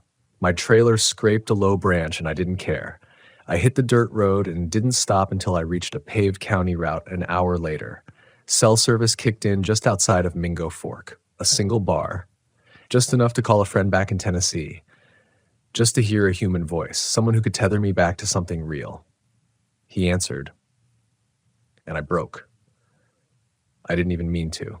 I just started talking, too fast, too choppy, trying to explain what had happened. The knocking, the whisper, the footprints, the stone circle. I expected laughter. I wanted him to tell me I was just tired, just rattled from being too alone too long, but he didn't laugh. He went quiet. Then he said something I haven't been able to forget. "You camped in Eagle Hollow?" I stopped talking. "You sure that's where you were?" "Yeah. Why?" More silence. Then, "My cousin Jonah disappeared near there, back in '07. I didn't know what to say. This wasn't the reaction I'd expected. "He was out camping," he continued. "Same area, solo trip, never came back. They found his truck parked at the edge of that little forest road, but no tent, no gear, just gone." Something about the way he said it sent a cold drop down my spine. I pulled over, parked beneath a cluster of low branches, and killed the engine. "What happened?" "No one knows," he said. "They searched the hills for a week. Dogs couldn't track. Rangers figured he must have fallen into a ravine, but nothing ever turned up. Not even his boots. And you know what's weird? 3 others went missing in the same county over the next 10 years. Always solo campers, always late September." I didn't answer because I knew what I'd seen, what I'd heard. And suddenly it wasn't just mine anymore. It had a history. I found a KOA an hour west, plugged into full hookups, and sat there for 2 days trying to pretend nothing had happened. Kept the blinds down, lights on, didn't sleep much. My journal stayed shut on the table because I couldn't bring myself to write it down. Writing it meant believing it. And believing it meant knowing there are places that don't want you to leave. But I couldn't let it go. Not entirely. I started researching. Not online, though, not at first. I didn't trust forums, didn't want theories, I wanted data. So I visited local libraries, clipped articles, dug into public records from Greenbrier and Summers County, and I found something. A land grant, dated 1864, listing Eagle Hollow as part of a tract owned by a settler named Elias Creighton. Notes said he withdrew from the valley after unexplained events among his household. No details, just that his family abandoned the land and never returned. Later, in 1921, a tent revival group set up camp nearby. 7 members. 2 vanished during a night storm. Their tents remained. The group called it an act of God. No police report. I found newspaper clippings. A boy who vanished in the 50s near Mingo Fork after a church picnic. A hunter in the 80s who left camp at dusk to relieve himself and never came back. Again and again, stories with no endings. Just quiet disappearances. Then there were the stories that did make it online. Folk forums, campfire legends. One thread titled "The Whistler in Eagle Hollow," posted in 2010. A hiker described hearing his own name whispered from the tree line while camping alone near a dry creek bed. Same time of year. September. No one replied to his post. I knew then I had 2 choices. Ignore it, move on. Treat it like one of those backwoods fever dreams you never talk about in polite company. Or go back. Not out of thrill, not out of pride, but because if I didn't, I'd never be able to sleep again. Because something in that place had spoken my name. Something had reached for me. And if I let that voice linger unanswered, it would follow me across every campsite, into every quiet night, until it finally decided it didn't need the trees anymore. So a week later, I returned. Only this time, I didn't come alone. His name was Charlie, 63, retired contractor, RV full-timer, and the kind of guy who kept a hatchet next to his pillow and believed in nothing he couldn't punch or fix with duct tape. I'd met him 6 months earlier outside Zion, shared a campsite, swapped beers and stories. He didn't talk much about feelings, but when I told him what had happened in Eagle Hollow, he didn't laugh. He just listened, took a long pull from his cigarette, and said, "Sounds like a place that don't forget you." That stuck with me, so when I called him and asked if he'd be willing to come back with me, just to see, just to help me get to the bottom of whatever the hell it was, I thought he'd hesitate, but he didn't. He just said, "What day?" We rolled into the woods mid-morning. 2 rigs, his dusty red Winnebago behind my Airstream like a convoy into enemy territory. The trees were gold and blood orange now, shedding their last coats before winter. The air carried that heavy, low-hanging scent of dying things, sweet rot, sap, damp earth. Eagle Hollow looked the same. Still 4 gravel pads. Still no sign of life. Still that creek trickling through the edge like it was whispering some endless old prayer. Charlie parked across from me and stepped out, cracking his back with a grunt. Hell of a pretty place to be haunted. I didn't laugh. We walked the perimeter, checked every inch. No prints, no signs of campers, just squirrels and silence. I showed him where I'd found the footprints, where I'd seen the stripped bark. The bark was still peeled, black now, as if something had burned the spiral after it had been carved. "Animals don't do this," Charlie muttered. That night, we built a big fire, threw thick logs on it, let the smoke rise until it masked the stars. We cooked, talked, tried to pretend we weren't waiting for something to happen. But under the surface, both of us were listening too hard. That stillness returned after dark, just like before. And around midnight, Charlie looked up from his thermos and said, "You feel that?" The air had gone dense, still. My ears started to pop like we were gaining altitude fast. And then I heard it again. The knock. Not on my rig this time, on Charlie's. 3 taps. Deliberate, like knuckles on a coffin. We both stood at once. Flashlights, weapons. I carried bear spray and a hammer. He had a shotgun loaded with rubber rounds. We circled his RV slow, every part of me tense with that same freezing fear that had clutched me nights ago. But nothing was there. No prints, no wind, no movement. Until we heard it again.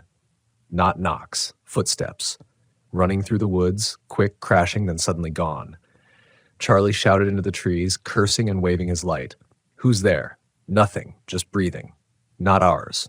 Close. Ragged. Then silence. We stayed up until dawn. No more noises, just the long, slow crawl of fear, the waiting. By daylight, we both agreed we had to find that stone circle again. So we climbed. Same ridge trail, overgrown, tighter now, like the woods were trying to close it off. The sun fought through the canopy in angled slashes, never warm enough, and when we reached the ridge top, it was still there. The circle, only now it looked different, wider. Stones cleared of moss, ash in the center, fresh, burnt something, not wood, hair, a lock of it. I didn't want to believe it, but Charlie picked it up and said, "Human, coarse, dyed blonde." We stared at each other. "I'm done playing games," he said. We took pictures, collected samples, marked GPS, and that's when we heard a woman's voice from below the ridge calling out, "Hello? Is anyone up there?" It was wrong. Something about the tone, too smooth, too scripted. We moved to the edge and looked down. There was no one there. Just forest and fog. Charlie cupped his hands, shouted, "Where are you?" Silence. Then again, the voice. Closer. "Help me." But this time, it didn't sound like a woman. It sounded like a child pretending to be a woman, pretending to be a child. It scraped at my skull. Charlie's face went cold. We're leaving. We didn't run, but we didn't walk either. Quick, deliberate steps down the ridge to the rigs, engines hot in under 5 minutes. And as we drove away from Eagle Hollow for the second time, we passed something we hadn't noticed before. A sign. Old, wooden, mostly hidden by vines. It read, "Eagle Hollow Revival Grounds, established 1920. He who lingers will be taken." That night at a Cracker Barrel 20 miles west, Charlie pulled out his laptop, dug through his files. He showed me something he'd never told anyone. A map of the U.S. marked with pins, places he'd been. Places where strange things don't leave you alone. He pointed at West Virginia. 5 pins. He tapped Eagle Hollow. That one's the worst. I stared at the map and felt it. This larger shape forming beneath all of it. like there were veins of something beneath the skin of the country. Old places, forgotten, that don't forget you. And when I finally looked up at him and asked, "Do you think we were meant to find it?" He didn't speak for a long time. Then he said, "I think some places wait for people like us, the ones who listen too long, the ones who lost too much. They don't chase everybody, just the hollow ones." And I realized he didn't just mean me. He meant himself, too. Charlie left the next morning. Didn't say goodbye, just left a folded note under my wiper blade. It read, "Don't go back. Not for answers. Not for anything. That place wants you back." I sat in the KOA parking spot for hours, just staring at that note. It wasn't fear I was feeling. Not anymore. It was something else, like a thread had been tied to my chest, and no matter how far I drove, it would always pull me back to that hollow. I didn't want to go back. God knows I didn't. But when you've been through something that cracks open the surface of the world, when you hear your name whispered by something that isn't supposed to exist, you don't get to pretend anymore. And that's what this is really about. Not just fear, not just ghosts, but the truth that chases you down the road long after the engine cools. I spent the next week moving from park to park, trying to get back into rhythm, tried hiking in Shenandoah, tried sleeping near people, again, get somewhere with voices and dogs and lights, but nothing felt right. Nothing felt real. The memory of Eagle Hollow had started to infect every quiet moment, every shadow under a pine tree, every whisper of wind at night. It wasn't about what had happened anymore. It was about what was still happening. I started hearing things at new campsites. Little things. My name whispered just as I was falling asleep. The soft tap-tap against the siding of the RV. One night I even found a pile of stones outside my door, arranged in a circle. That was in North Carolina. I packed up that morning and headed back north. I told myself I was just going to investigate, to map it out, to follow the research. But deep down I knew I was already caught. Whatever lived in that hollow, whatever had touched my life, it didn't stay in Eagle Hollow. It came with you. Like a song stuck in your head, like a tune you hum without knowing what it means.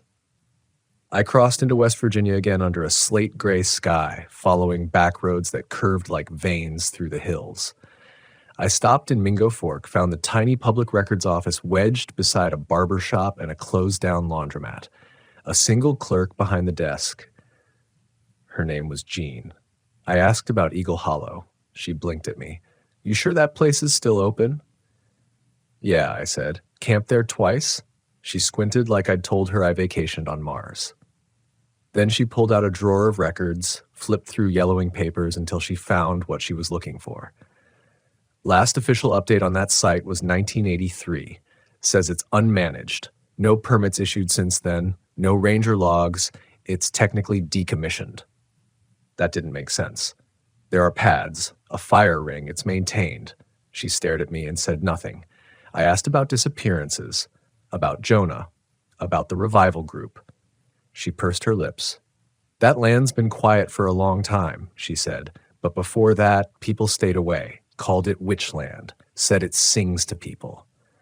I asked her if she believed that. She hesitated, then said no. But the way she avoided my eyes told me otherwise. I thanked her, left, and drove straight back to Eagle Hollow. Third time. No Charlie, no backup, just me, like the place wanted. The moment I turned off the gravel road and passed beneath the shadow of the trees, something inside me shifted, like pressure dropping in a cabin. The air thickened. The forest felt like it remembered me.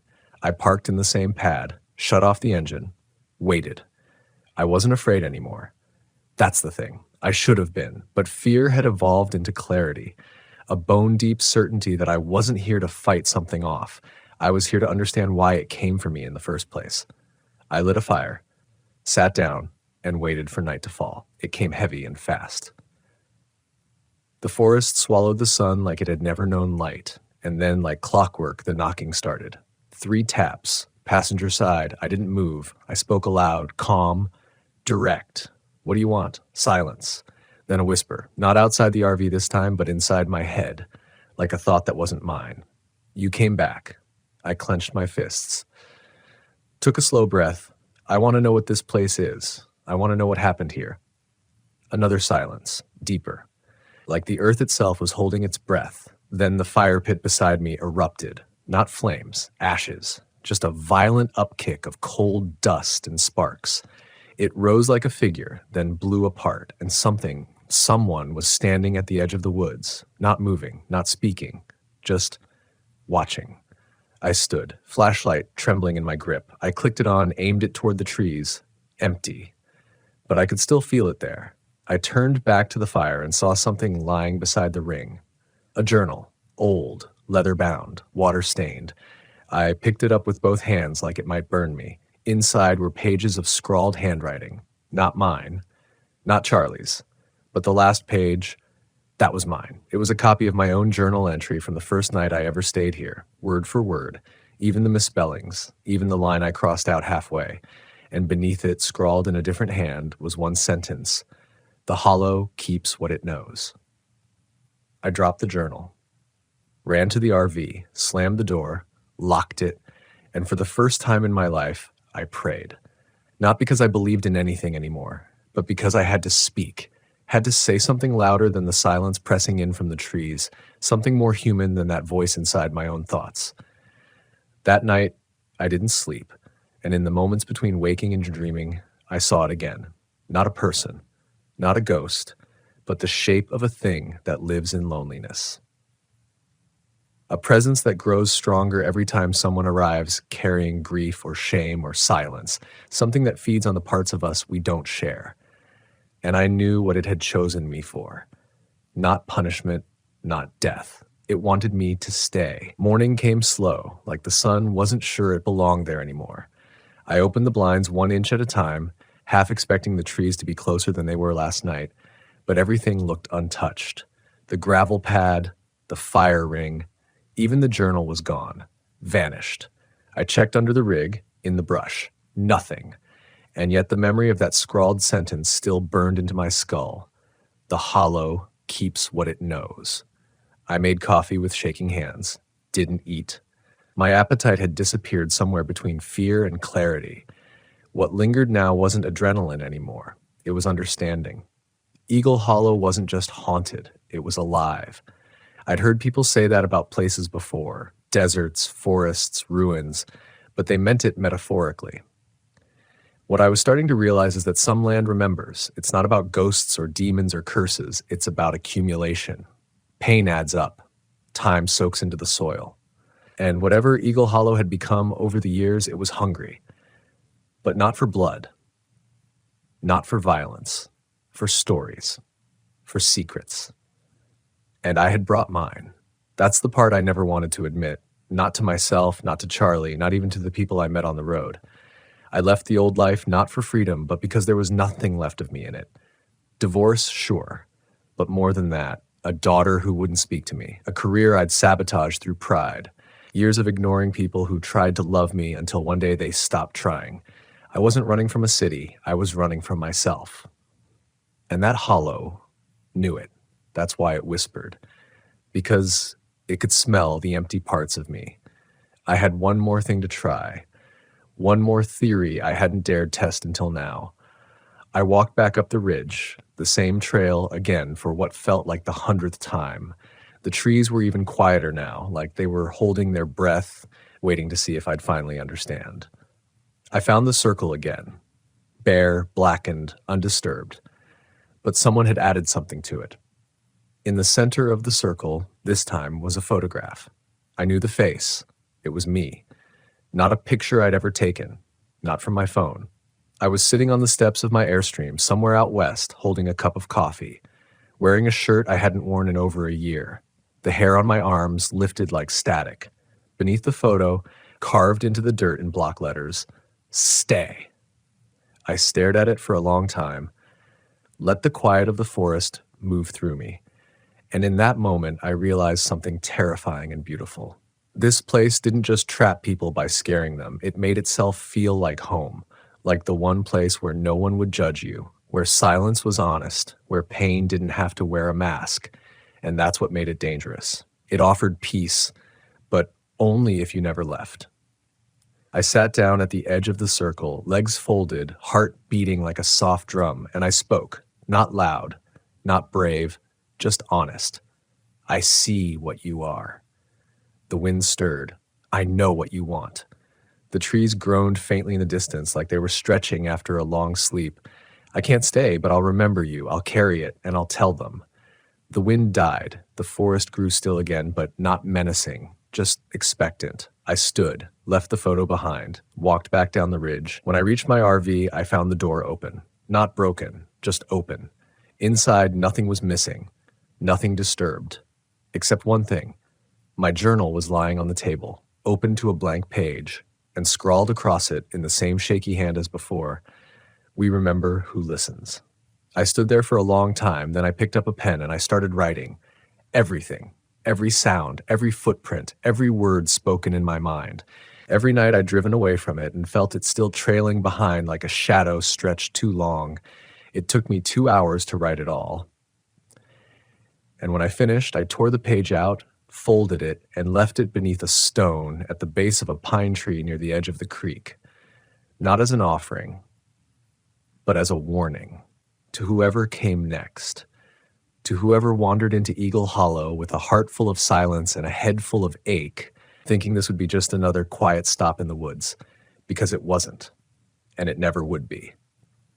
I left that morning, quiet, no engine trouble, no final whisper, just the road unfolding in front of me like it was glad to see me go.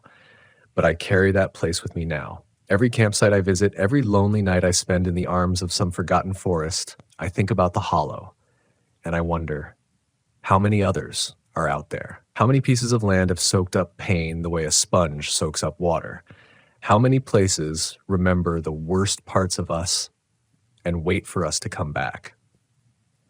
You don't have to believe in spirits or curses to understand this. You just have to remember that not all silence is empty. Sometimes it's listening. There's this thing nobody tells you when you start RV life. When you trade the suburbs for solitude, the house for the highway, they tell you about the freedom, the peace, the landscapes that shift like dreams outside your window. What they don't say is that when you get far enough away from the noise, you finally start hearing what's been inside you all along. And sometimes it echoes back at you. Sometimes it answers. After I left Eagle Hollow for the third and final time, I thought that would be it, that I'd made peace with it, that by writing it down, by naming it, I'd closed a door. But the thing about certain doors is that once opened, they never really shut again. I started having dreams, not nightmares. Those you can wake from with a jolt and shake off like sweat. These were subtler, stranger, more true than dreams have any right to be. In one, I was driving through fog, alone, headlights barely cutting the air. I'd see road signs I didn't recognize. "Welcome to Remembering Ridge," or "You are almost home." I'd pull over to rest, step outside, and suddenly I'd be at the edge of the stone circle again, surrounded by trees that weren't trees anymore, but hollow figures with bark for skin and knots for eyes. In another dream, I sat at my RV's dinette, writing in my journal. Only every word I wrote started appearing carved into my arms. Not blood, just words. One by one. Until I couldn't tell if I was the author or the page. I stopped writing, stopped camping solo, started chasing crowds, resorts, rallies, full hookup parks where generators hummed and kids screamed and neighbors knocked just to say hi. Noise. Distraction. But it never really left. A few weeks after leaving West Virginia, I parked in Kentucky near Red River Gorge. Charlie called. He'd been in Arkansas near Hot Springs and said he'd picked up something he wanted me to hear. I figured it was a story, another strange tale from his endless travels. But what he sent me wasn't a tale. It was a recording. An old cassette, warped and low. He'd found it sealed in a glass jar buried beside a weathered cross deep in the Ozarks. No label, no explanation. But he played it for me over the phone, and the voice, it was mine. Same cadence, same rhythm, same breath pauses. It was me telling the story of Eagle Hollow, except it ended differently. It ended with me saying, "I never left, I never left, I never left." I dropped the phone, didn't sleep that night or the next, because either someone had copied me or something had taken a version of me and trapped it in the dirt, waiting to be found. That's when I knew this wasn't just about one place. It was bigger, like a thread running under the skin of the country, a hidden root system of trauma and silence and forgotten grief that stretched across counties, through forests, across time. Some places gather it, store it, feed on it, and the people who carry it, we're the perfect vessels. I called Charlie back a few days later, told him everything. He listened, silent the whole time, then finally said, "You remember that map I showed you?" I did. All those pins, those weren't just places I'd seen weird things. They were places that recognized me, places that looked back. I asked him how he lived with it. He said, "I don't live with it, I carry it like you do now." That call changed something in me. It shifted the purpose of my travels. I used to wander because I was lost. Now I search because I'm looking for what else is out there, for the pattern, for the warning signs, for the other hollows that wear different names, sleepy campgrounds, forgotten parks, unlisted clearings behind rusted gates. I don't run anymore. I document. I don't write in journals. I carve messages into rocks.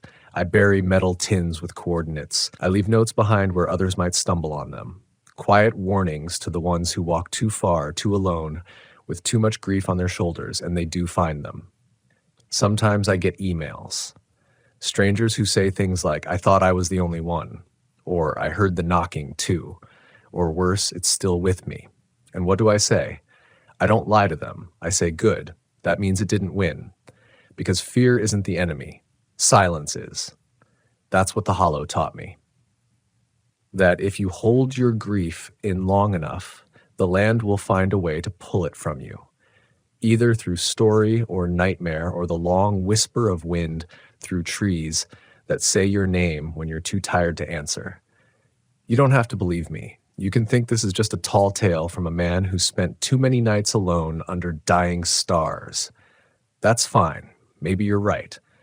But if you're ever RVing through West Virginia, if the trees start to lean too close, if the creek seems to hush mid-sentence, if your name floats back to you on a breeze that feels colder than the air around it, don't answer. Don't ask why. Just pack and leave, because some places, they don't want to kill you. They want to keep you. You learn something strange when you live long enough on the road, when the road becomes your home, your mirror, your reckoning. It's that not all horror wears a face. Sometimes it's a place. Sometimes it's the absence of things, the silence where there should be crickets, the way firelight doesn't quite reach the trees, the familiar scent of damp pine that suddenly smells like rot. And sometimes the most terrifying thing is how easy it is to get used to it. I spent the better part of the next year traveling between the shadows, not out of fear, but purpose. Places that don't show up on maps. Campgrounds with no check-in booths. Back roads where the radio goes dead for miles and the trees don't echo your footsteps. I learned how to recognize the signs, not the supernatural ones. Those are too obvious too late. I mean the human ones. Every one of these places has stories that people stop telling. Missing persons reports that disappear off databases.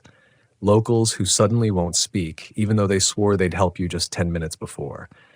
People leave breadcrumbs in silence. The hollow taught me to listen for them. But I'm not just a camper anymore. I'm something else, something that walks into dark places and talks back. And that's why I came back here, to speak directly to you. Because if you've watched this far, if something in your chest has started to tighten while listening to this, maybe it's not because you're afraid. Maybe it's because you recognize something. Maybe a knock on the side of your rig that you once dismissed. A weird campsite that never showed up on Google Maps.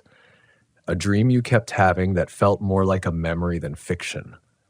Or maybe you've driven past a place, felt your hands tighten on the wheel, like part of you knew not to stop. I'm telling you this because I didn't have anyone to tell me, because silence is how the hollow survives. And stories, honest, brutal, real stories, are the only weapon we've got. Here's what you need to remember.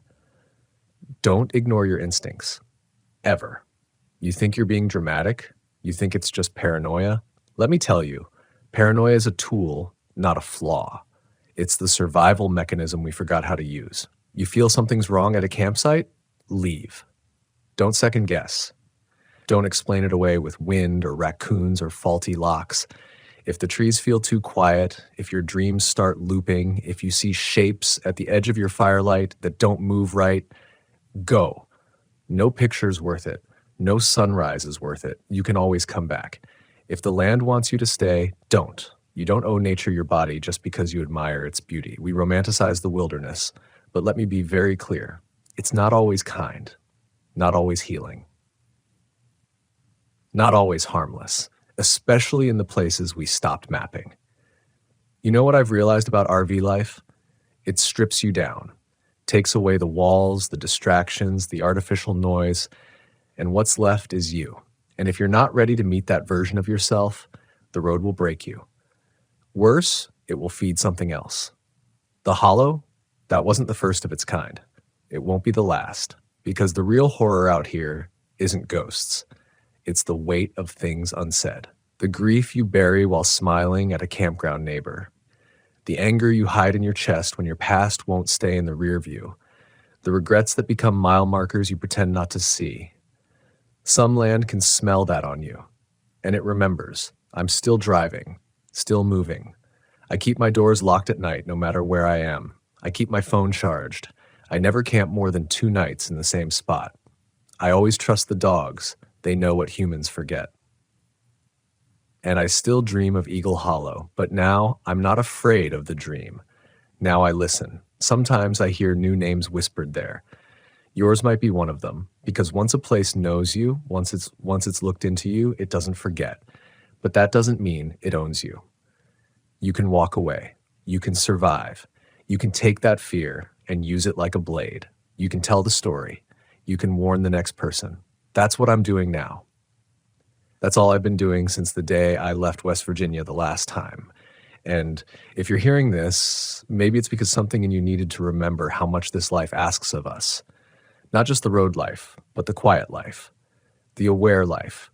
It asks for your attention, your truth, your instincts, and it punishes the parts of you that go numb. So promise me something.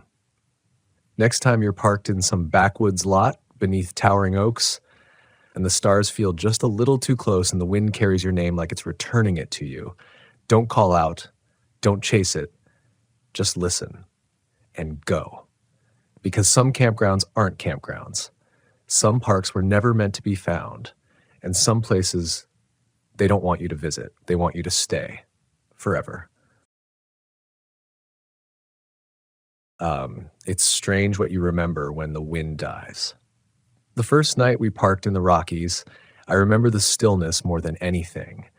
Not the views, not the trail markers or snowmelt carving through the pines, just the silence after the wind went quiet. It was that kind of mountain silence that doesn't feel peaceful. It feels expectant, like the whole forest is holding its breath. I parked the RV just north of Gunnison National Forest, right where the tree line begins to thin and the stars pour in unobstructed. I'd taken this trip to be alone. No service, no stress, just me, the rig, and the land. It was early May, snow still crusted the shadows, and the bears were waking up. I had read about the dangers. Everyone reads about the dangers, but reading it and hearing it in the woods are different things. Bear bells, bear spray, food in the bear box. I did it all by the book. I kept it clinical, procedural, like following steps in a lab. And for a while it worked. That first night I set up near a dispersed site. No ranger outpost, no neighbors in sight, just a dirt pull-off on a slope above a runoff creek. Snowmelt murmured under the RV tires. I didn't realize how much I'd missed that kind of sound. In the city, everything feels like pressure. Here it felt like being forgotten, like nothing could reach me. I cooked inside, eggs and canned potatoes, and wiped down everything with ammonia wipes. I'd even stashed a used pan in a sealed bin outside the vehicle as recommended. No food in the RV. No wrappers. No scents. But even with the precautions, I didn't sleep.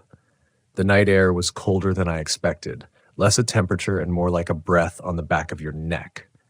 I left the windows cracked for ventilation and closed the blackout curtains.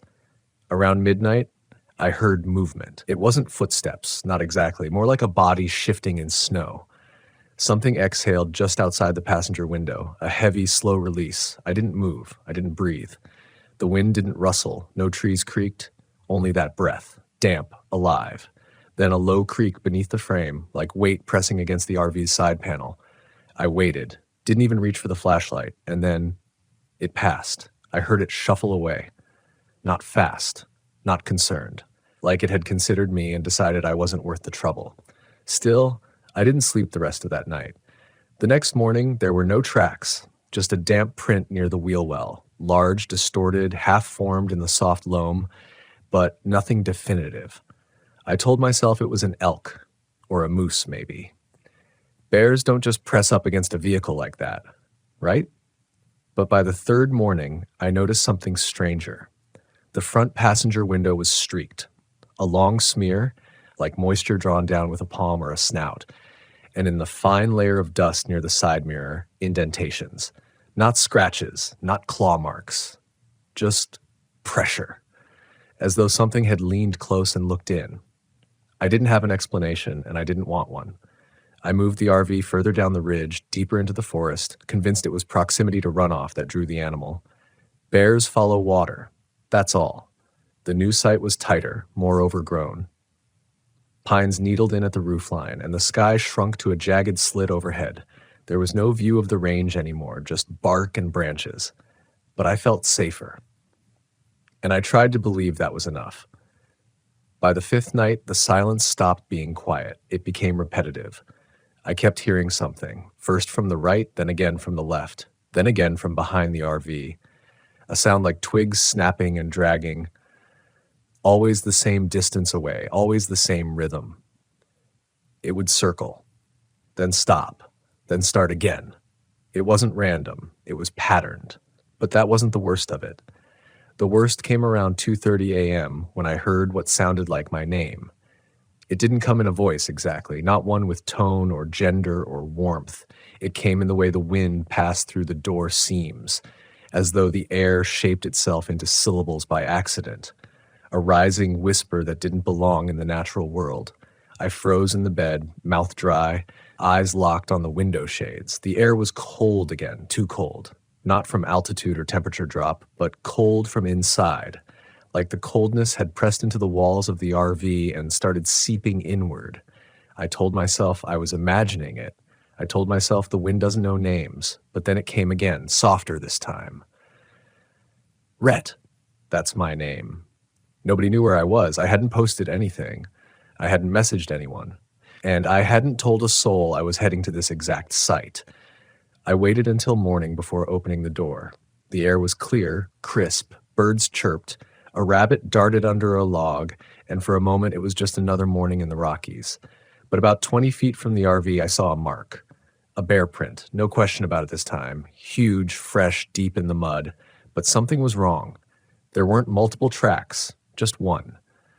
A single front left paw print, like it had placed that foot down deliberately and then never moved again. I stared at it for a long time, trying to will an answer from it. Maybe the others were covered. Maybe it had backed away. But the truth was, it didn't make sense. Bears don't place a single paw and vanish. The dirt was undisturbed in every other direction. I walked the perimeter with bear spray in hand, but there was no trail, no crushed brush, no broken branches. It was like it had appeared out of the sky, touched the earth once, and left. And for the first time in my life, I thought, maybe I shouldn't be out here. Not because of a bear, but because something else had noticed me.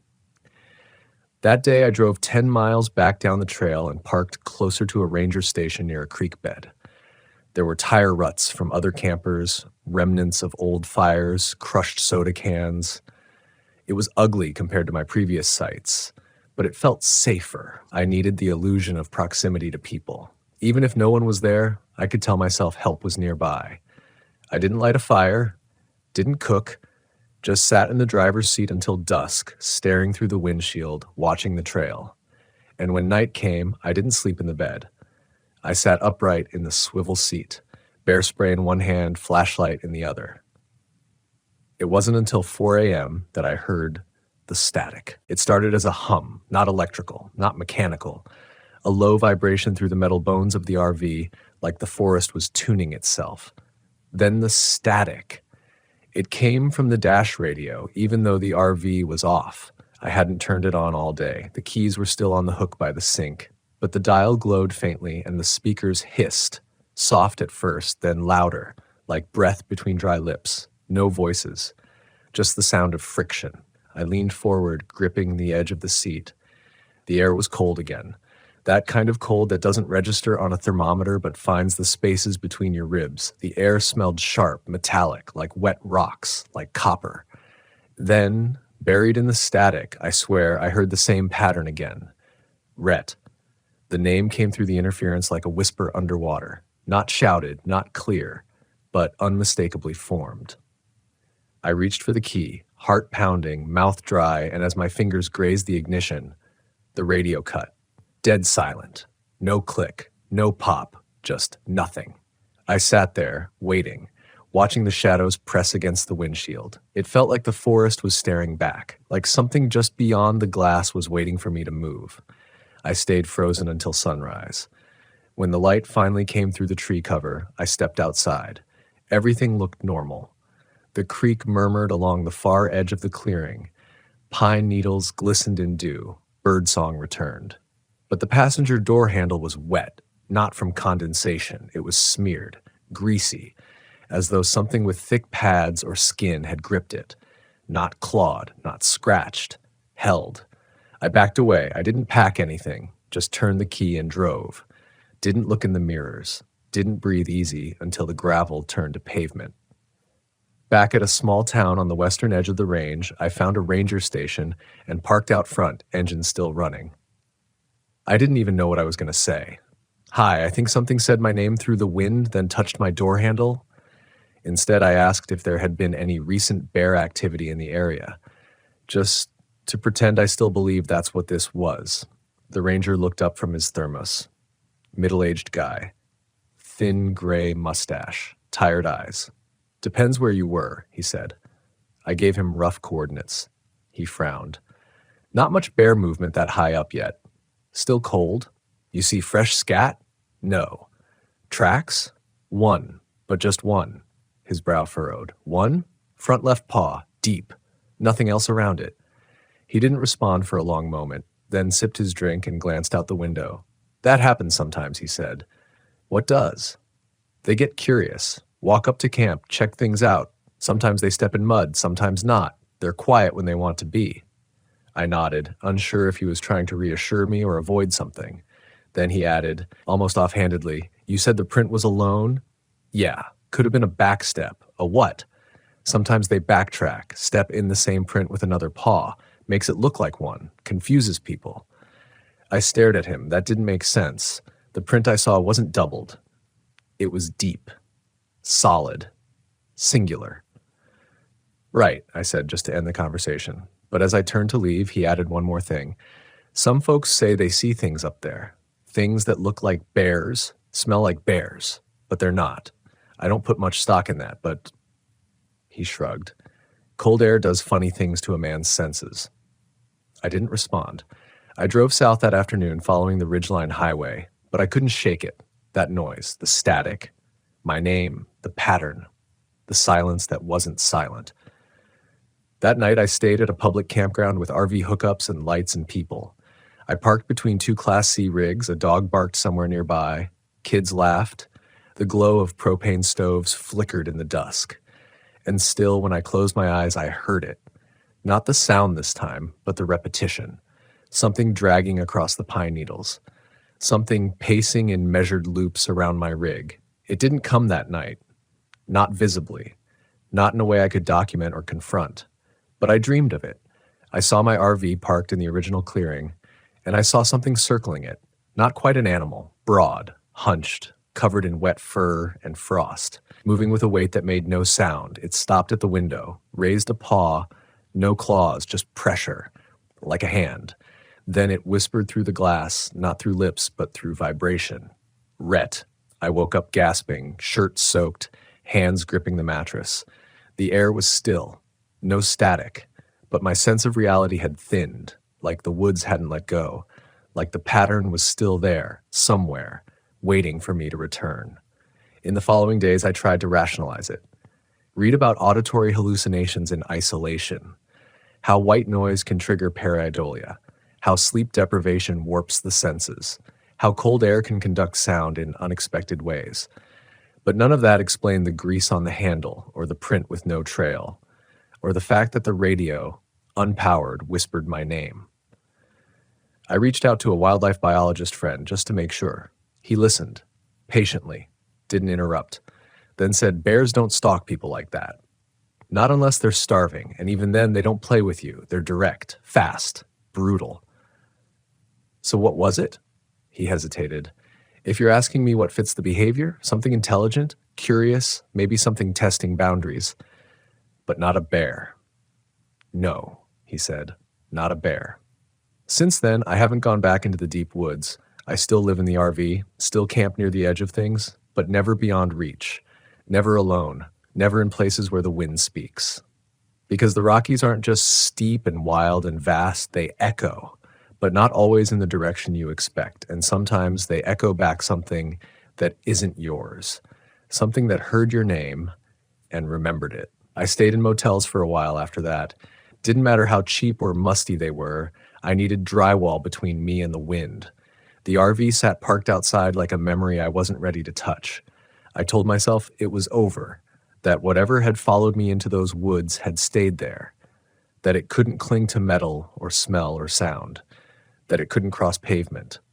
But 3 weeks later, the radio hissed again. Not while I was in the forest, not even while camping.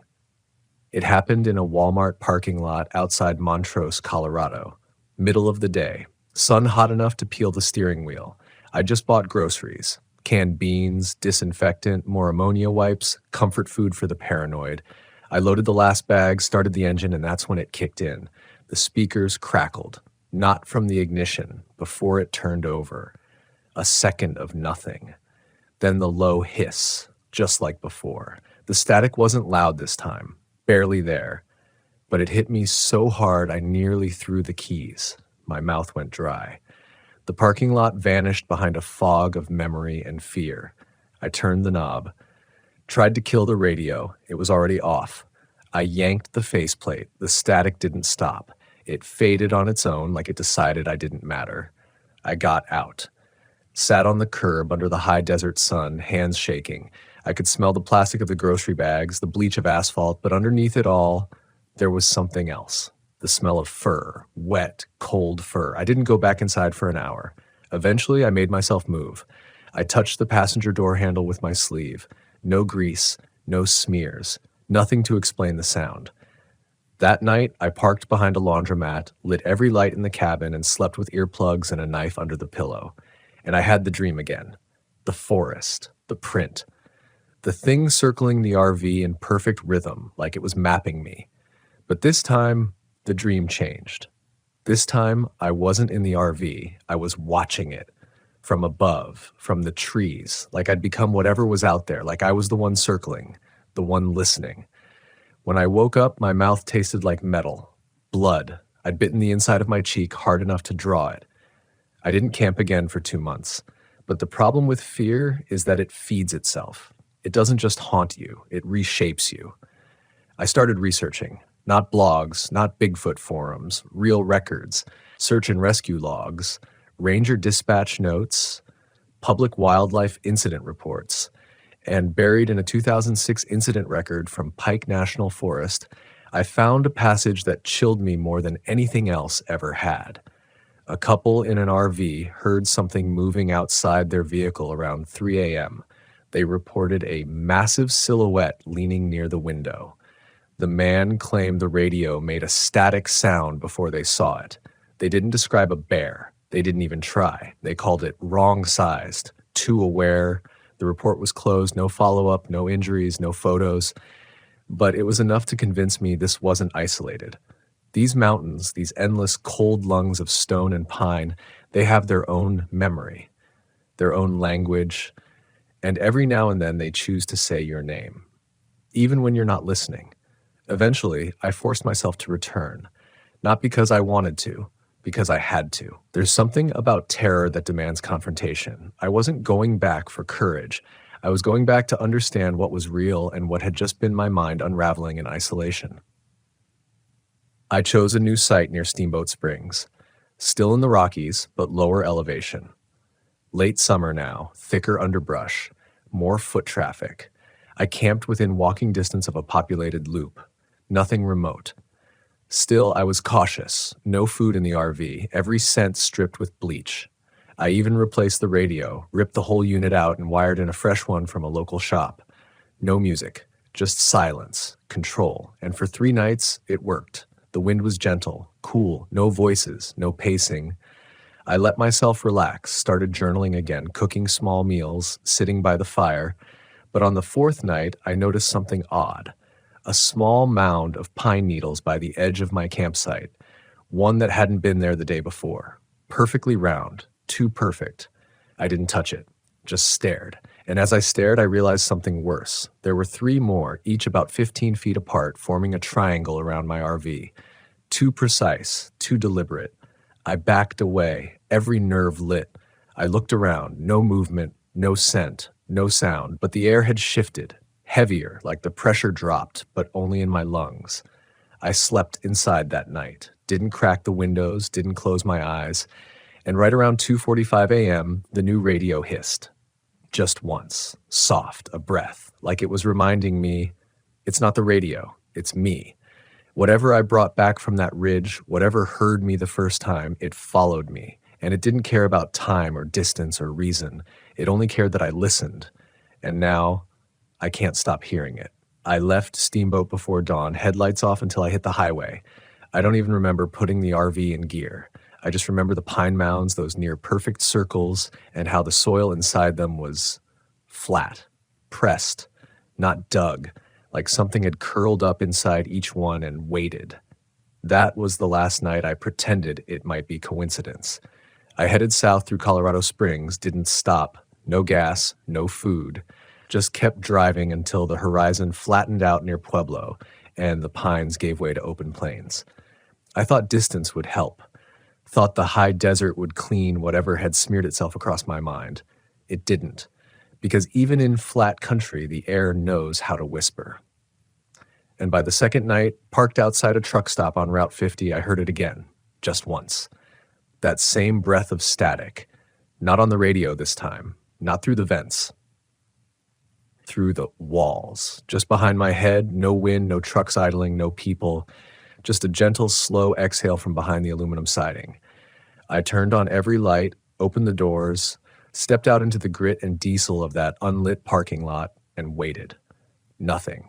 No tracks, no grease on the handle, but I could smell it, that same dense, wet fur rot. Underneath the diesel, beneath the asphalt heat, something rank and old like mildew in lungs. I didn't sleep. Couldn't. And in that hour before sunrise, something occurred to me. Something I'd been too afraid to consider. What if it wasn't a thing out there? What if it was me? What if I'd brought it into the rig with me that first night in the Rockies? Not a creature, not a stalker, but a pattern, a loop, something that didn't chase from the outside, but replicated from the inside. Because when I tried to think back, really think, piece by piece, I couldn't remember what happened the moment before the breath on the window that first night. I remembered climbing into bed, then silence, then the breath, but nothing in between. And since then, it's always come in patterns, a sound, a pause, a whisper, a shift in pressure, like it's been rehearsing, perfecting. I started testing things, sleep deprivation, background noise, even meds. I even installed a white noise generator, something to override the silence. But every time I came close to sleep, it broke through. Not loudly, not violently, just patiently. And that's the part I can't shake. It doesn't want to frighten me. It wants me to listen. And now I can't stop hearing it. Not just in the woods, not just in the rig, in everything. Airplanes, hotel vents, even voices, especially voices. The other day, I asked a clerk at a feed store in Santa Fe to repeat herself. I'd been spacing out, staring at a shadow near the dog food display. She looked at me confused, said she hadn't said anything, but I'd heard it, right behind her breath, that slight distortion, that flicker in tone. Rhett, every time I hear it, it gets clearer, like it's coming to focus, like it's learning my shape. And every time I try to trace it, catch it in a reflection or corner of my eye, there's just me, sitting there, breathing, looping. I've stopped trusting mirrors, not because I see anything wrong in them, but because I don't. I look normal, always, even when I'm not. I think the Rockies did something to me, not physically, not in some Hollywood transformation way. They recalibrated me. And now I think I'm repeating. I drive the same roads. I park in the same places. I avoid forests, then end up circling the edges of them, always within reach. I find myself waking in the driver's seat, hands on the wheel, radio humming softly, even though I know I turned it off. I leave towns without remembering why. And last night, I found the pine needle mounds again, in a gravel lot outside an abandoned gas station, same spacing, same shape, no trees for miles, and I swear, one of them was still warm. I didn't touch it, didn't have to. I already knew what it meant. The loop had caught up, and maybe it never stopped. Maybe the thing that circled my rig wasn't a bear, or a creature, or a hallucination. Maybe it was a copy, an echo of something that only exists once you've heard it. And now it's inside me, not just metaphorically, literally, a seed, a rhythm, and it's growing. Soon it won't need to circle. It will already be here, already me. And when it learns to wear my face, when it perfects my patterns, I think it will find someone else to whisper to.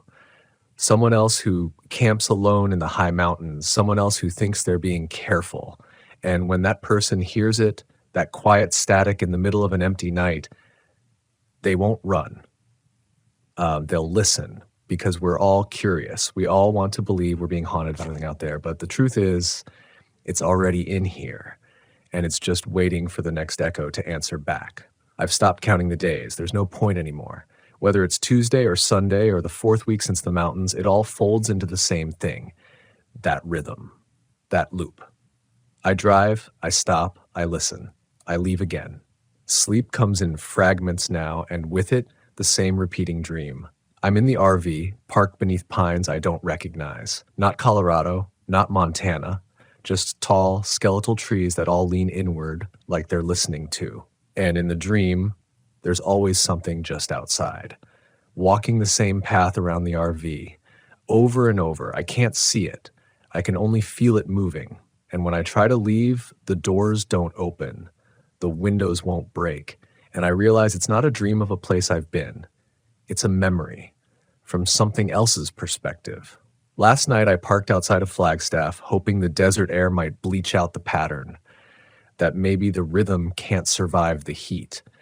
But even as I write this, I know better. I've started hearing it in my own voice now.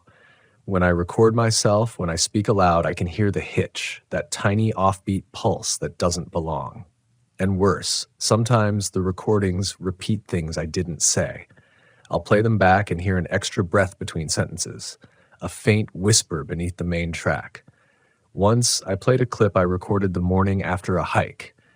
Just notes for myself, trail conditions, weather, thoughts about moving west.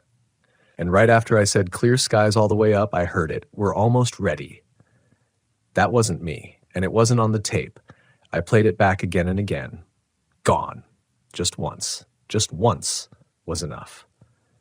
I tried smashing the recorder, tossed it out in the desert, but I still heard it later that night, not through a device, just in the silence between gusts of wind. The same voice, the same words. We're almost ready. I don't know who we is, but I think it includes me. Not the version of me writing this, the other one, the part that listens, the part that repeats. I've thought about going back, driving straight into the Rockies, returning to that exact ridge, standing in that clearing and facing it, whatever it is, whatever I've become. But I'm afraid I'll find something already there, already wearing my face, already waiting. If it's not there, if the loop continues even deeper, then I don't know what's left of me when I get back. because it's changing me. That's not paranoia anymore. That's fact. Last week, I met another camper near the Arizona border, older guy in a beat-up casita trailer. We talked for maybe 10 minutes, normal stuff, road conditions, propane, wind shear through the canyon. And as I turned to go, he said, "See you again, Rhett." I hadn't told him my name. I hadn't introduced myself. I froze, tried to play it off. "Have we met before?" He gave me a strange look. "You don't remember?" "No. Must have been your brother," he said after a beat, "or somebody who looked a lot like you." But I'm an only child. I didn't sleep that night, didn't move, and around 3 a.m. I saw something out the window. Not clearly, just a shape, standing behind the casita trailer, not moving, just facing it. And I swear I saw the old man step out of his rig, shuffle over to the shape and nod, just once, like he recognized it, like he remembered. In the morning, the trailer was gone. No tire tracks, no exhaust smell, no sign he'd ever been there. And now I can't shake the feeling that I wasn't meeting that man. I was re-meeting him. Like the pattern loops through people too, like I'm just one stop along the rhythm. And when my time's up, I'll vanish just as quiet, just as clean. No tracks, no exhaust, just the faintest whisper through the static, ready. That's where the fear lives now, not in the mountains, not in the trees, but in the realization that I might not be escaping this. I might be it. A copy of a copy, retracing the same worn path around 1,000 different RVs, waiting for someone to listen, waiting for someone to hear their own name in the wind. Because once they do, once they stop and strain to make sure they really heard it, it's already too late. The loop has them. And that rhythm never ends. It just echoes. I haven't looked in a mirror in over a week, not because I'm afraid of what I'll see, because I already know what's there, or more accurately, what's not. It started with the photos. I'd taken one of myself outside a gas station near Taos. Just a throwaway shot. I barely smiled. But later, when I pulled it up to delete it, I noticed something strange. The expression wasn't mine. It looked like me. Same face, same scruff, same jacket. But the smile, it was wrong. Not the shape of it, the timing, like it had formed just before the shutter, anticipating the click, a second too soon, like the thing in the picture already knew what was coming. I scrolled back through old images. Hikes in Oregon, desert campsites, that one snapshot by the creek in Gunnison, the day before the first whisper. And in every single one, I looked just a little out of sync. My shoulders slightly too high, my eyes too wide. The light never quite catching my skin the way it should. It felt like watching someone do an impression of me, perfect from a distance, but wrong up close. And that's when I realized I don't remember taking half of these. Oh, I know the places. I remember being there, but not pressing the shutter, not aiming the camera, not deciding to capture the moment. It's like something else did, something that wanted to remember or prove. So I stopped photographing myself, deleted every image I could find. Then I turned off my phone's front camera, and still, the reflection finds me. Not just in mirrors, windows, chrome bumpers, the microwave door, always catching me off guard, and sometimes the reflection lingers a second longer than I do. That's not metaphor. I've seen it. I'll turn away, and in the corner of my eye, the face in the reflection will still be looking. Just for a blink. But it's enough. Enough to know the loop's still inside. And it's growing. Sometimes I catch myself saying things I didn't mean to say, ordering food I don't like, turning down roads I've never taken but still somehow recognize. The other day I woke up in the driver's seat with the radio playing softly, a channel I hadn't tuned to, a voice I didn't know, just speaking, slowly, calmly, not a broadcast, a recording. And though I couldn't make out the full message, I swear I heard my name again, not whispered, spoken. Rhett? Rhett, you're ready now. I shut the radio off, but the silence after was worse, because it wasn't empty. It felt held, like something was waiting for me to respond, and I think I almost did. I opened my mouth, and nothing came out. No words, not even breath, just stillness. Like the loop had found its footing, and for a second, I wasn't the one driving anymore. I've started to wonder how many people this has happened to. How many campers disappear in the Rockies, not dragged off or mauled, but replicated, replaced? How many RVs drive out of those mountains carrying something that wasn't invited? And how long it takes before they notice the difference? Because I don't think this is just about me anymore. I think I'm part of a system, a repeater. And every whisper I hear, every breath through the wall, every silent moment in a crowded place, it's all pointing to one thing. The loop doesn't stop. It branches, it learns. And now that I've heard it, truly heard it, I'm part of the signal. Sometimes I wonder what would have happened if I'd ignored it that first night, if I hadn't frozen, if I'd flicked on a light, shouted, broken the silence, but I think it would have found a way in anyway. I think that's what it does.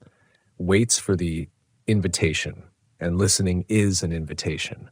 Curiosity is the open door, and once you've opened it, it's not about survival anymore. It's about transmission. I don't know how much longer I'll be me. I feel the rhythm creeping into everything. The way I drive, the way I breathe, even the way I think, structured now, measured, like my thoughts are aligning with something bigger, something scripted. And when I catch myself repeating phrases aloud, I don't even recognize my own voice. It's not panic. It's not fear. It's acceptance, but not mine. The loop is accepting me, bringing me deeper, preparing me.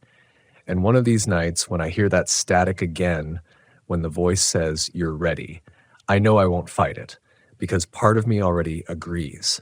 And that part is louder now. So if you're out there, if you're camping alone in the Rockies or anywhere high and quiet where the air doesn't move quite right, and you hear a sound that doesn't belong, a whisper through the wall, a voice behind the wind, don't listen. Because it doesn't need much, just a second, just your name. And once it has that, it knows where to find you. There's one more thing I need to say. Something I've been circling around, the way it circled my rig, quiet, careful, inevitable. It happened a few nights ago. I'd driven out past the Sangre de Cristos, parked at a pullout just off a BLM road, flat sage land, open sky, no trees, no cover. I told myself that was safer, that with nowhere to hide, I'd be able to see it coming. But that was the mistake, because it didn't need to hide. It was already here. The night was still. The kind of silence that feels alive. Coyotes had stopped yipping hours earlier. Even the bugs were quiet. The rig creaked softly in the cooling metal, and I sat awake in the bed, staring at the ceiling, waiting for something I couldn't name. And then I heard it. Not a whisper. Not static. A knock. On the door. 3 soft, human-sounding knocks, not claws. Knuckles. I froze. Every instinct in me screamed not to move, not to breathe.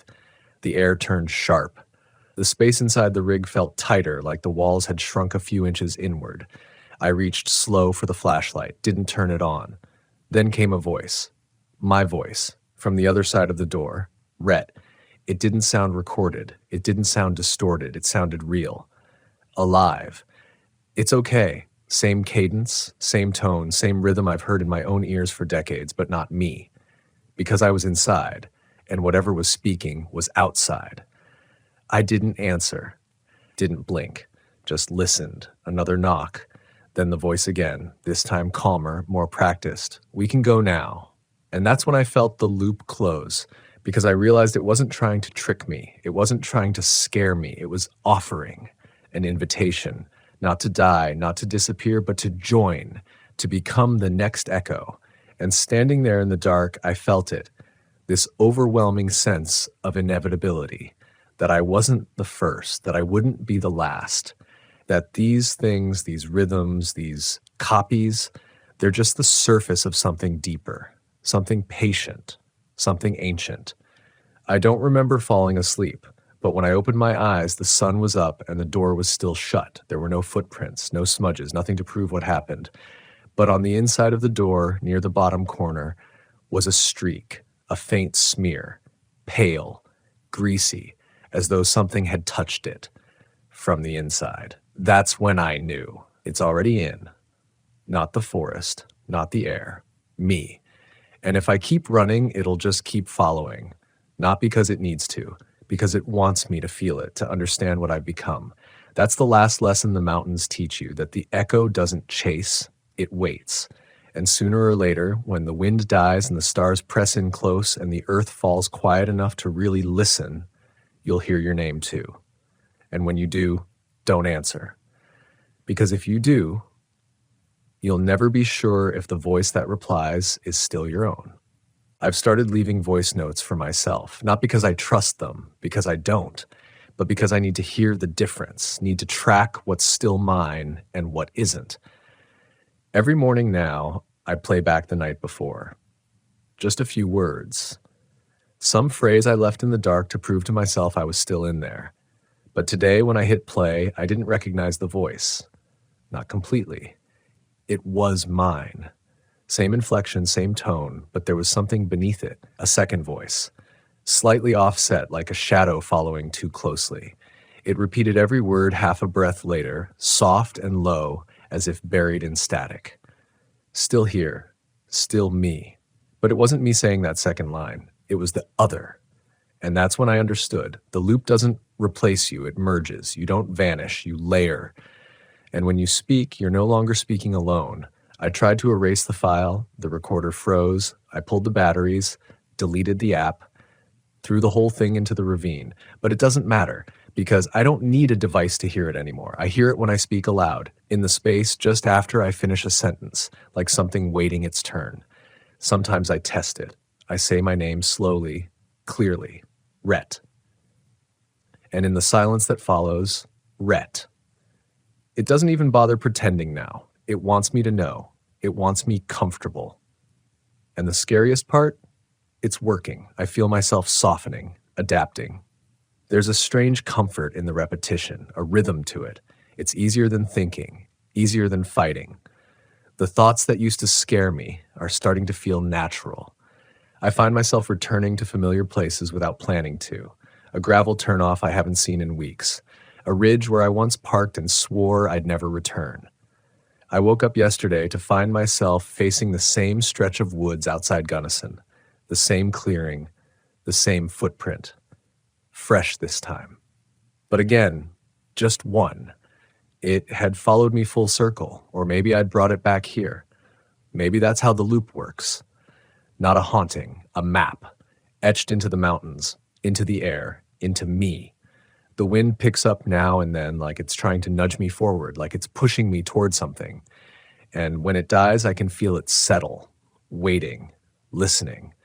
This morning, I looked in the rearview mirror and didn't flinch. For the first time in weeks, the reflection didn't linger because it didn't need to. I'm not outside the loop anymore. I am the rhythm now, the whisper, the knock, the static in someone else's silence. And soon, I think I'll find the next one. Someone who camps alone, someone tired, frayed, receptive.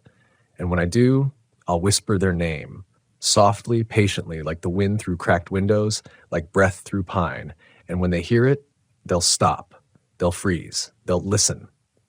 And the loop will grow. One more echo, one more name, one more rhythm added to the pattern. It doesn't end. It never ends, and neither do we. Somewhere in Utah, not far from Moab, I pulled off the road and left the RV behind. No gear, no camera, just the clothes on my back and a notebook in my hand. I walked until the road vanished behind red stone and silence, until I couldn't hear anything but the wind against my skin and the soft crunch of gravel beneath my boots. And when even those sounds faded, I sat down, not to give up, to listen. The voice didn't come right away. That's not how it works. It waits, it watches, but I felt it just beyond the last ridge of myself. Not a thing with claws or teeth or even malice, just the rhythm. It's not evil. It's not good either. It's natural. The way water finds a crack in stone, the way time folds itself into memory. I understand now. It never wanted to scare me. It wanted me to remember. Not who I was, but what I am, and what we all become out here eventually. Not victims, not even survivors, but signals. Broadcasting, repeating, calling out through the mountains and the night and the cold, empty stretches of nowhere for someone else to hear, to stop, to feel that first tremble in their chest and wonder, did I just hear something? Was that a knock? Was that my name? I don't know what'll happen next, Maybe I'll stay here forever. Maybe I'll walk back to the RV and drive until the fuel runs dry.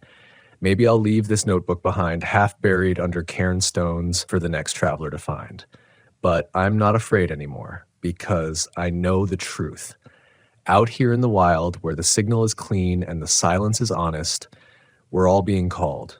The question isn't whether you'll hear it, it's whether you'll answer. And when you do, just know something is listening back. Always. I used to think the stars were fixed things, points of light hung in place, so far away they'd never notice us down here. They were always something I could trust.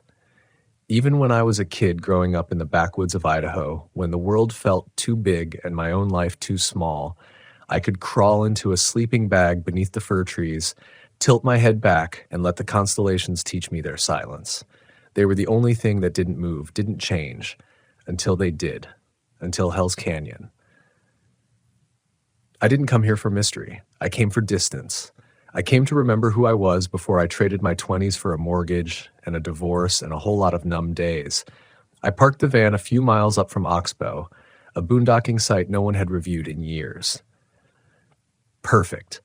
When I stepped out, the heat had already dropped below the trees like a trapped animal smoldering in the soil. Even the wind sounded low and reluctant, as if it didn't like threading through this place. It felt untouched, forgotten. But I've learned forgotten doesn't mean empty. I hiked in with nothing but a rucksack, a notebook, and an old astro compass my dad gave me before he passed. That man was a surveyor, a forest man who trusted bearings more than feelings. When I told him I wanted to draw maps as a kid, he didn't laugh. He just handed me that compass and said, "You want to know what matters in the wild? Learn what doesn't lie." I thought he meant north. I didn't realize he meant fear.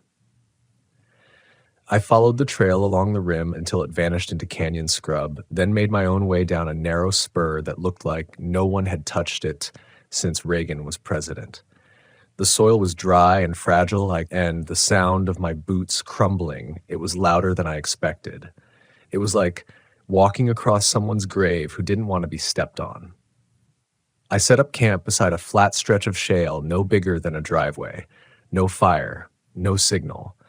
Just the faint whisper of the Snake River somewhere below, and the enormous sprawl of Hell's Canyon spread open like a scar through the earth. It was beautiful in the way that makes your heart skip for no reason. You feel small, but not alone. Not exactly. Like something old is watching, but not cruelly. Just curious. That first night I slept light. I always do when I'm alone out here. It's a half sleep. Your mind still listening for branches breaking or things brushing the tent fabric. But what woke me wasn't sound. It was light, pale blue like glacier ice seeping in through the mesh at the top of my tent. I unzipped the door and stepped outside barefoot, expecting maybe a bright moon or a strange early dawn. But what I saw wasn't the moon. It was the sky itself. The stars had moved, not all of them, just enough. Enough that my stomach dropped. Orion's belt wasn't aligned right. The Pleiades were off, slightly sunk below where they should have been, like someone had taken a celestial thumb and smeared them downwards across the fabric of night. I thought maybe it was exhaustion, altitude sickness, but my eyes were sharp. They've always been sharp. I've plotted maps by starlight. I know when something is wrong. And it wasn't just the shapes, it was the color. They shimmered too cold, like the afterglow of a welding torch. Faint lines glimmered between them, not satellites or planes. These were lines that pulsed gently, like veins, like memory. I stood there for nearly 20 minutes, barefoot on cold rock, heart ticking faster with each breath. Then I turned and went back into the tent. Didn't journal it, didn't even look up again. My body wanted rest, but my mind had already started pulling apart. The next morning, I convinced myself it had just been an illusion. Maybe moisture in the air, distortion. I'd overread a normal sky. That's how fear works. It stretches the unknown into monsters and masks. I boiled coffee, marked my bearings, and opened the notebook to sketch some terrain. But when I flipped the page, I stopped cold. There was a drawing already on it, a rough pencil sketch of the sky, not mine, not my style, not my hand. Lines too shaky, stars too irregular, but it showed what I saw. The same smearing constellations, the same glowing vein lines. A few were circled, labeled with symbols I didn't recognize. It looked rushed, desperate. I checked the date I'd written on the previous page 2 nights before in Eastern Oregon. The page was clean then. I'm not a sleepwalker. I don't hallucinate. Not like this. I stared at the drawing so long I started hearing a low ringing in my ears, like pressure building behind my temples. I tore the page out and stuffed it into my pack. That should have been the moment I hiked back out. That should have been the story. But I stayed. Something in me, something old, maybe, didn't want to leave. I told myself I wanted answers. But really, I just didn't want to be afraid of stars. That afternoon I climbed higher, up a bluff of jagged rock that overlooked a twisted bend of the canyon. The wind had picked up. It kept pulling at my jacket, like a child trying to get my attention. A few times I swore I heard a voice buried in it, something soft, syllabic, but it never came clear. And I didn't call back. From the top of the bluff, the canyon spread wider than I could have ever drawn it. It felt like I was standing on the edge of some colossal memory, like the earth had cracked open and let its secrets show. I sat with my compass, tried to orient the constellations again, but when I held the compass up, the needle spun once, stopped, and then pointed toward the gorge. Not north, not even close. I tapped the glass. No change. It wasn't broken. It was listening. By dusk, I was cold. Unreasonably so. The sun had barely dipped, but my skin felt as if I'd been dipped in a mountain stream. I made camp early and didn't eat much, just dry jerky and a can of beans. I kept checking the sky like a man watching the ceiling for a leak. And when it came, it wasn't gradual. It was sudden. The stars blinked on all at once, like stage lights. And again, they were wrong. There were more of them. Dozens. Maybe hundreds I couldn't account for. Whole bands of silver flecks forming spirals I'd never seen in any map. The air felt charged, like right before lightning. And there was sound, not thunder, not wind, but something deeper, like a cello string being bowed at the bottom of the world. That's when I saw it, a shape in the sky. Not a star, a shadow. Huge, slow, passing in front of the constellations, bending them slightly as it moved, as if the sky was water and something enormous was swimming just beneath its surface. I dropped my notebook. I couldn't breathe. Every part of me wanted to run. But where? Down the canyon wall into darkness? Toward the river that hissed unseen below? I stayed still, paralyzed. My heart pounded so loud I couldn't hear anything else. And then, I swear to you, the stars blinked. All of them. Once. In unison. As if something had closed its eye. I don't remember crawling back into the tent, only the weight of the air as it thickened, the way a thunderstorm builds from the inside out. I must have collapsed. I didn't dream. Or if I did, I've buried it so deep it's behind a wall I can't knock down anymore. When I woke, my throat was dry as dust. My body felt wrong, like I'd slept in a position that twisted me out of shape. My fingertips tingled like I'd touched a live wire in the night. The notebook lay outside the tent flap, damp with dew. I reached for it with reluctance, already knowing it wouldn't be the same as I left it. More sketches. Pages and pages of them. I didn't recognize the handwriting. Not just different strokes, but a different rhythm. These weren't drawn by someone curious. They were drawn by someone frantic, obsessive. Some of them had layers. Stars drawn atop stars, constellations folded into spirals, geometric patterns half erased beneath new ones. Arrows pointed to certain stars, but the labels beside them weren't in English. I flipped through and felt my stomach turn. One symbol, a rough diamond shape with lines through its center, repeated over and over, sometimes with stars marked around it, sometimes alone.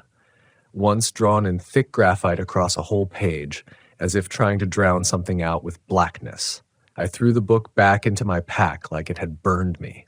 This wasn't mine anymore. By noon, I was packed up. My gut told me to get out while I still knew which direction that was. The trees had started whispering. Not literal voices, but movement without wind. A brushing, sighing sort of sound that shifted just behind me whenever I paused. Birds were gone, even the insects. The canyon had taken a breath and hadn't let it go. I took a different route out, moving parallel to the river, hoping I'd reconnect with the old trail near where I'd parked the van.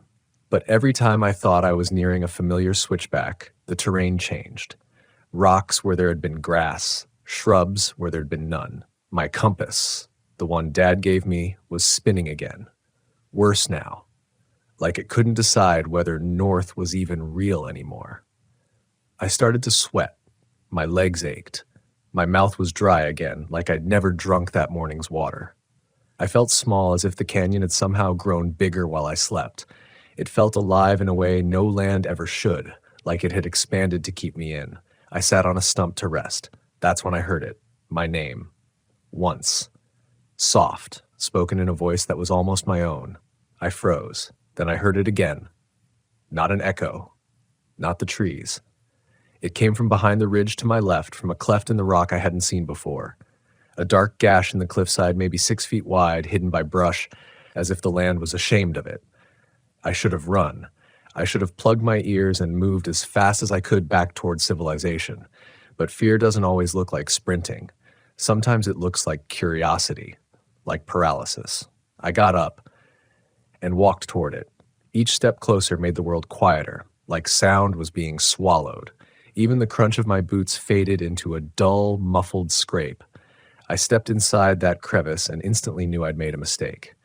It wasn't deep, maybe 20 feet into the rock, but it bent downward slightly, just enough that I couldn't see the full interior. It smelled of rust and wet stone and something older, like dried moss or scorched bone. There was a kind of altar at the end, though I hesitate to call it that. A flat rock stained dark in patches, surrounded by marks scratched into the stone floor. Concentric circles, star shapes. That diamond symbol again, large and central. I couldn't move. My breath shortened. A sound started to rise in my ears, not ringing this time, but humming. Low, guttural, harmonic. As if multiple voices were singing beneath the earth without breath or words. I staggered backward. The sound grew louder. I turned and ran, tripping over stones, scraping my hands on the rock face, scrambling back out into the harsh daylight. And when I emerged, I wasn't in the same place. The trees were wrong, taller, tighter. The ground was softer, almost spongy underfoot, and the light had shifted orange, like the sun was setting. But I hadn't been in that cave for more than 5 minutes. The air was thicker. Still no birds, no wind. The world felt staged, like a diorama behind glass. Beautiful, but completely dead. I screamed. Not because I was in danger, but because I was lost in a place that didn't obey rules anymore. When I finally found the van, it was dusk, but it wasn't where I left it. It was parked in a clearing I didn't remember driving to. Tires marked on untouched grass, my footprints absent. The van door slightly ajar. Inside, everything looked fine. Normal, even. But there was a smell, faint, like charcoal and cedar. A fireplace long since burned out. I sat in the driver's seat and tried to calm my breathing, hands tight on the wheel. That's when I noticed the note, folded neatly on the passenger seat. My notebook beside it. The note had one sentence. My own handwriting, perfectly mine. They only look like stars until they remember you. I stared at that note for what felt like an hour, my fingers trembling just above the edge of the paper, too afraid to unfold the meaning, as if reading it again would seal something inside me. The handwriting was mine, but I hadn't written it. I was sure.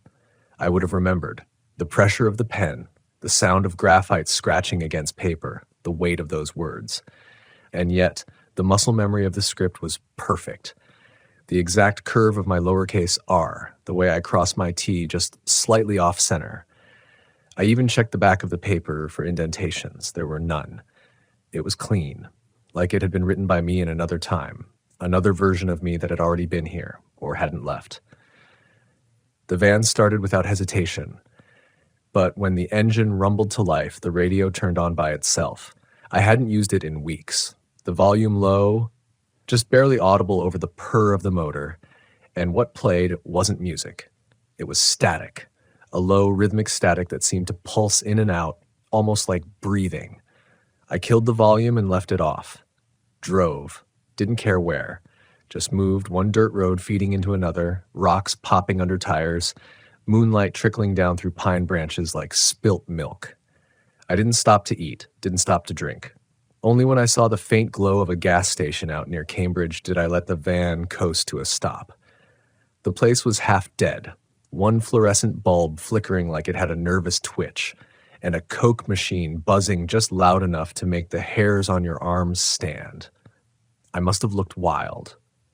Dirt streaked on my face, a thin crust of blood on one knee I hadn't even noticed, and that hollow-eyed look of a man who's seen something the world has no language for. The clerk asked if I was okay. I said I was fine. Bought water, a sandwich, and a cheap bottle of whiskey. As I turned to leave, he looked past me, toward the van, and frowned. "You parked out by Oxbow?" he asked. I froze. "Yeah, a few days ago." He nodded slowly, lips pressed thin. "You see the lights?" I didn't answer. He shifted his weight. "I've heard stories. Things out there ain't right. My uncle used to guide hunts near the rim, said he saw stars he couldn't find again. Drew 'em down on paper. Couldn't stop. Eventually stopped talking to folks, too. Started marking the windows of his house with that shape." I turned back around. "What shape?" He hesitated, then reached behind the counter and pulled out a worn scrap of paper from under a pile of lotto tickets and receipts. Drew it quick with a Sharpie, that same diamond, the one with the lines slashed through it, hand shaking a little as he did. He said it kept the sky from looking in. I backed away. He didn't try to stop me, just looked at me with this kind of tired sympathy, the kind you give someone who's already halfway gone. I drove until I reached a forest road just outside Joseph and parked beside a shallow creek, miles from any other camper. Tried to sleep, but sleep wouldn't come. Not real sleep. Every time I closed my eyes, I felt them. The stars shift just above the roof of the van. Felt them sink down like they weren't light years away, but only a few feet above my chest, watching. I could hear them sometimes. Not with my ears, but deep in the mind's quietest place. That spot that usually holds music or childhood memories. They whispered, not words exactly, not language, but hunger, memory, need. I started sketching again, couldn't stop. Not of the canyon, of the sky, of constellations that didn't have names, of stars with spiraling tails and eyes within them. I'd fill 5, 6 pages at a time, hands moving faster than my thoughts. I'd black out sections of the page as if censoring something. And in every corner, that diamond, always that shape, sometimes split open like a wound, sometimes pulsing with light, sometimes surrounded by stick figures, arms raised.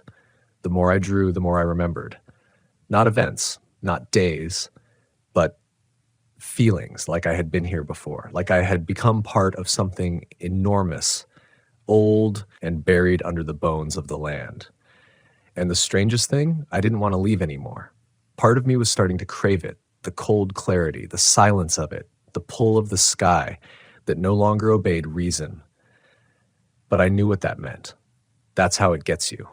Not with claws, not with teeth, with memory, with fascination. I packed the van in the middle of the night, left behind the sketches, tore them into pieces and let the creek carry them away. But even as I drove, I kept glancing up through the windshield, searching, needing to know if they were still above me, if they were following, if I'd be able to tell when they finally stopped pretending to be stars. By the time I reached a national park border station, I was running on fumes. Told the ranger I was sick, that I'd gotten disoriented hiking. He nodded without asking too many questions. Then, as he handed me a water bottle and opened the station's door, he said something that nearly made me collapse. "You're not the first one who's come out of that canyon sketching the sky." I turned. "What did they do?" He looked at me for a long time. "The ones who left?" he said. "Most don't talk about it, but a few. They go quiet when the stars come out. They sit up in their RVs all night, just watching, like they're waiting for something to come back." I didn't say a word, just drove. Now I'm camped 100 miles south instead, but it doesn't matter. I haven't slept in 3 nights.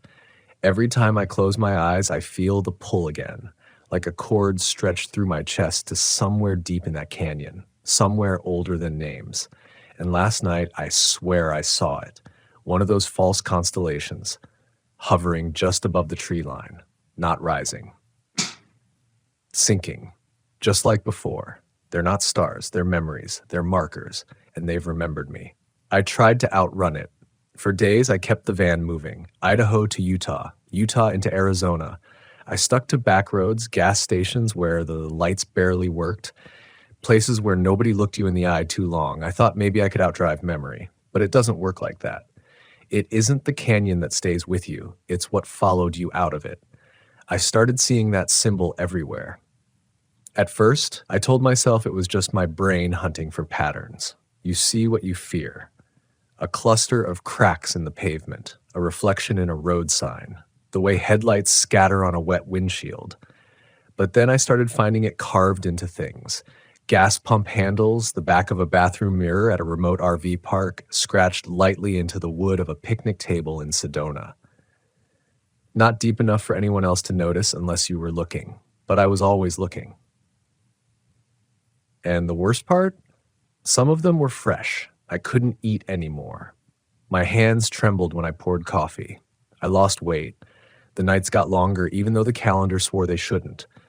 The stars no longer rose in the same positions. I used apps, charts, a backup compass. Nothing matched. Each night they tilted and drifted, spiraled. I camped in a valley outside Flagstaff and told myself I'd stay just one night, just enough to get some real sleep. I parked between two massive boulders and left the engine running while I sat in the front seat, just thinking. My head against the window, breath fogging the glass. The air was dry and cold. I could smell pine, distant fires. The desert had its own kind of silence, a dry silence, no rustling leaves, no trickling streams, just a great emptiness that echoed you back at yourself. I closed my eyes for what I thought was a moment and woke up in the back of the van. No recollection of moving there, no blankets pulled over me, no lights turned off, just a torn page pinned to my chest. One I hadn't drawn. The edges were burned. The drawing was in dark red, maybe ink, maybe not. And it didn't show stars. It showed eyes, scores of them, spaced across the sky, open and lidless. Every one fixed toward a single figure kneeling in a circle. The figure had my hair, my clothes, my face. The image was exact, a mirror of my posture as I slept. That's when I lost it. I kicked open the van doors, stumbled into the cold desert wind, and screamed into the sky. "What do you want?" Nothing answered. At least, not then. But that night, the stars blinked again. A slow, collective dimming, like eyelids sliding shut, and something shifted behind them. Not a shadow, not a shape, a depth, like the sky wasn't a canvas anymore, like it had caved in, pushed inward, bent around something massive we were never meant to see. And then came the noise, not through my ears, through the air, through the van, through my own chest. A pressure low and crushing that vibrated in my molars. I clutched my ears, but it was inside me. The hum rose and fell like a language so ancient it had forgotten sound. My bones ached, my eyes watered, and for the first time since I left Hell's Canyon, I realized I'd never left. Not really. Whatever had opened its eye in that canyon still saw me, still remembered me. And now it was sinking closer. Not a creature. A thought. An intelligence as old as this land, as deep as the bones of the earth. Something buried long before people, long before stars, long before the rules we wrote about gravity and time. Something that watches, not with curiosity, but hunger. The next day, I drove without stopping until I reached a KOA in New Mexico. I parked near the far end of the lot under one of those plastic yellow lamps that buzzed like a dying fly. I figured maybe if I was around people, I could shake it. Be normal again. But there was a family next to me. Mid-40s couple, 2 kids, a beat-up Airstream. I remember the girl, she must have been 6 or 7, pointing up at the sky that evening and saying, "Why are the stars upside down?" The mother told her to stop playing pretend, but I looked up, and she was right. Orion had flipped. Everything had flipped. I took a photo with my phone and cross-checked it with 3 star map apps. None of them recognized the pattern. None could even triangulate my position. As if the GPS itself didn't know where I was anymore, like the sky above me didn't exist on Earth. That night I left, didn't say goodbye, didn't wait for morning, because I knew what was coming next. If I stayed, they'd see it too. And once you see it, once it sees you, you're part of it. There's a point when fear stops being about escape. It becomes ritual, a rhythm. Like you're not trying to get away anymore. You're just trying to keep moving fast enough that the thing behind you can't catch up with your thoughts. I drove until I couldn't keep my eyes open, pulled off into a gravel lot somewhere between Pie Town and nowhere. It was the kind of place where even the wind feels tired, where the clouds don't move unless you look away. I sat on the roof of the van with a half-warm beer and stared at the sky, too exhausted to care anymore. And for a second, just one fragile, dangerous second, I almost convinced myself I'd imagined it all. The lights, the sketches, the pressure, the voices. But that's how it works. It lets you breathe. It wants you to relax. So when it returns, it can step a little closer. I must have dozed off because when I woke, my beer was still cold in my hand.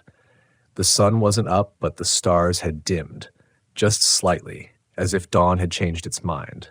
The silence was different, too full, the kind of silence that listens.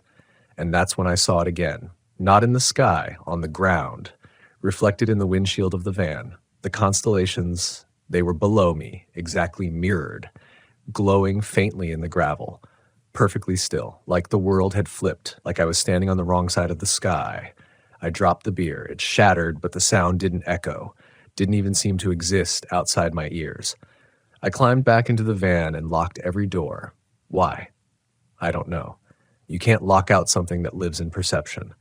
I drew the curtains, closed my eyes, and pressed my palms hard against my ears, trying to ground myself in anything physical. Sound, breath, heartbeat. But something still pressed through. An idea. A shape. The memory of the canyon folding into itself like a closing book. I could feel it now, the truth unraveling just beneath the surface of thought. That Hell's Canyon isn't a canyon at all. It's a scar, a wound, something left behind after it tried to come through once before. And the stars above it, not stars, anchors, seals, warnings. That night I dreamed, not in pictures but in understanding.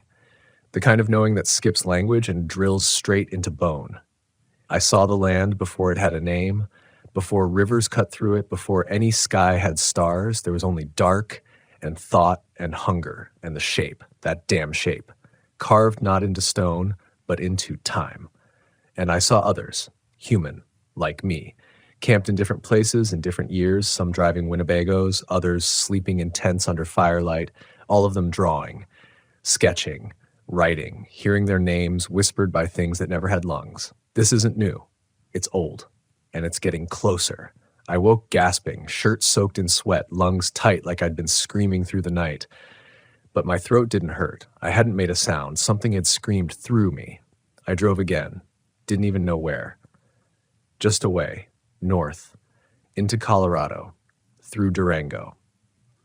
Stopped at a truck stop to fill the tank and splash water on my face.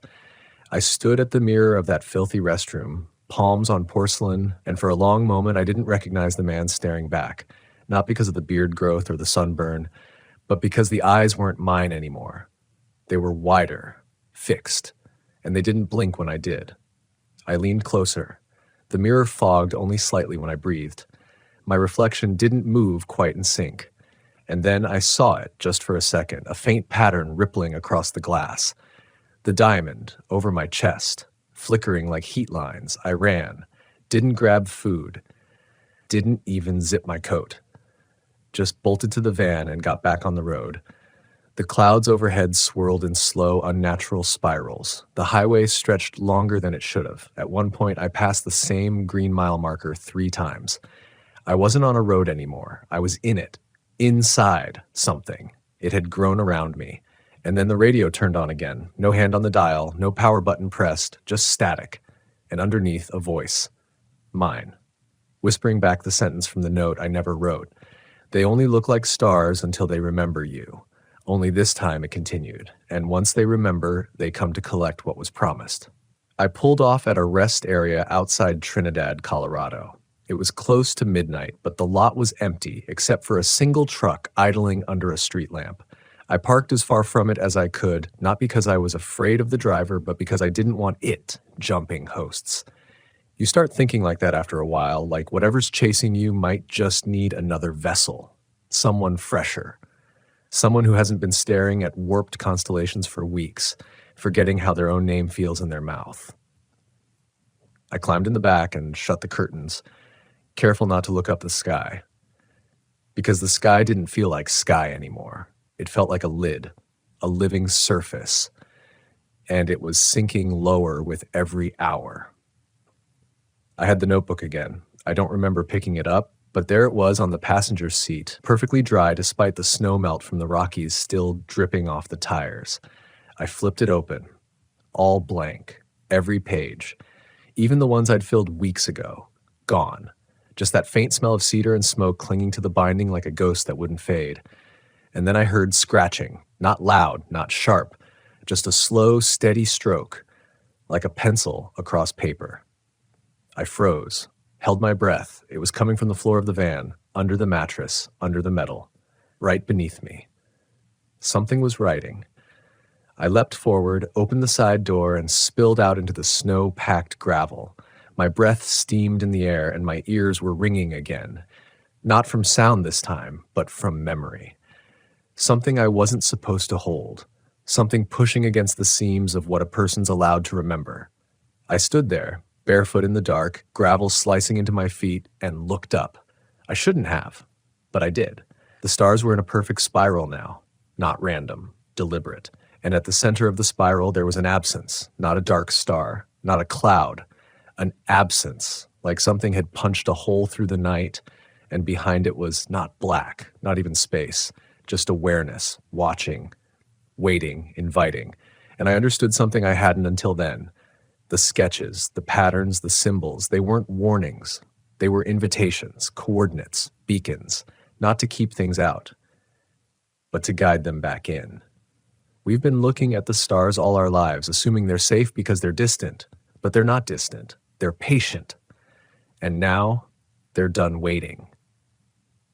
I drove east, didn't sleep, didn't stop for more than gas and black coffee. Oklahoma blurred by, then Arkansas. I avoided major highways. The stars followed. Didn't need to see them to know they pressed against the roof of the van like frost. In Tennessee, I lost time. One night I pulled over in a Walmart parking lot just outside Jackson, slept in the driver's seat with my arms folded tight. When I woke, I was in a gravel lot surrounded by trees. No lights, no town, no sky, or it felt like it, like the sky had been swallowed. I turned the key. The van started, but the clock flashed all zeros. The GPS pulsed red with no signal. My phone battery was full, but the screen stayed black. Then the notebook flipped open on its own. A gust of air? A tremor? I don't know, but the pages turned one after another, and I saw what had been redrawn in my sleep. The final map. Not of stars, of descent, of how to get back. The spiral led to a symbol. The diamond. It had opened into 4 shards, cracked as if shattered from inside. Inside the diamond now was a shape I couldn't hold in my mind. Every time I looked, it changed. Tentacles, teeth, fire, a child's eye, a map of nerve endings. My brain kept translating it wrong, like it was trying to protect me. And under the image, in tiny black ink, "You've always belonged here." I started laughing. Not hysterical. Not hopeless. Just that brittle, broken kind of laugh that comes when your world has gone silent and you're the only one left who remembers how loud it used to be. Because I had belonged. I just hadn't known it. That canyon, those stars, the voices, they weren't invading my life. They were calling me home. I'd left something behind the first time, and now they were sinking through the sky to return it. I drove straight through North Carolina without blinking. I think I passed Asheville, maybe Boone. I didn't stop to check. It wasn't about where I was anymore. It was about what I was getting closer to. Somewhere deep in me, I'd stopped resisting. I still kept moving, yeah, but the motion had changed. It wasn't an escape. It was a migration. Like, part of me knew exactly where I needed to go. And when I hit the edge of the Pisgah National Forest, I stopped. No reason, no landmark, just an old fire road that cut like a scar through a canopy of oaks and dying pines. I turned onto it and drove until the road gave up. The van groaned, the wheels spun in soft moss. I stepped out into air so still I could hear my heartbeat pulsing in the tips of my fingers. That's when I realized it wasn't fear driving me anymore. It was familiarity, like I'd been here before. Not in this forest, not this road, but this moment, this exact pull. I walked into the trees without a flashlight. The stars pulsed overhead, soft now like the last glow in coals, and they weren't white anymore. They shimmered pale blue, like old light beneath deep water.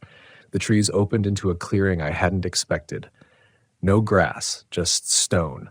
Broad, flat slabs laid out in a spiral, cracked, worn, the grooves between them pulsing faintly with some moss that glowed just enough to be real. And in the center, a mirrored pool. Still, black, silent, not reflecting the stars above, but something else. The spiral in the notebook. It was here. I stepped closer and didn't crunch. It gave. Soft, like something breathing just beneath it. The pool pulled at me, not physically, not with gravity, but with recognition. Like a door that had finally found the one key it had been made for. I knelt beside it and the surface didn't ripple, didn't move, just held its shape as if it was waiting for me to remember. And I did. Not in images, not in language, but in presence.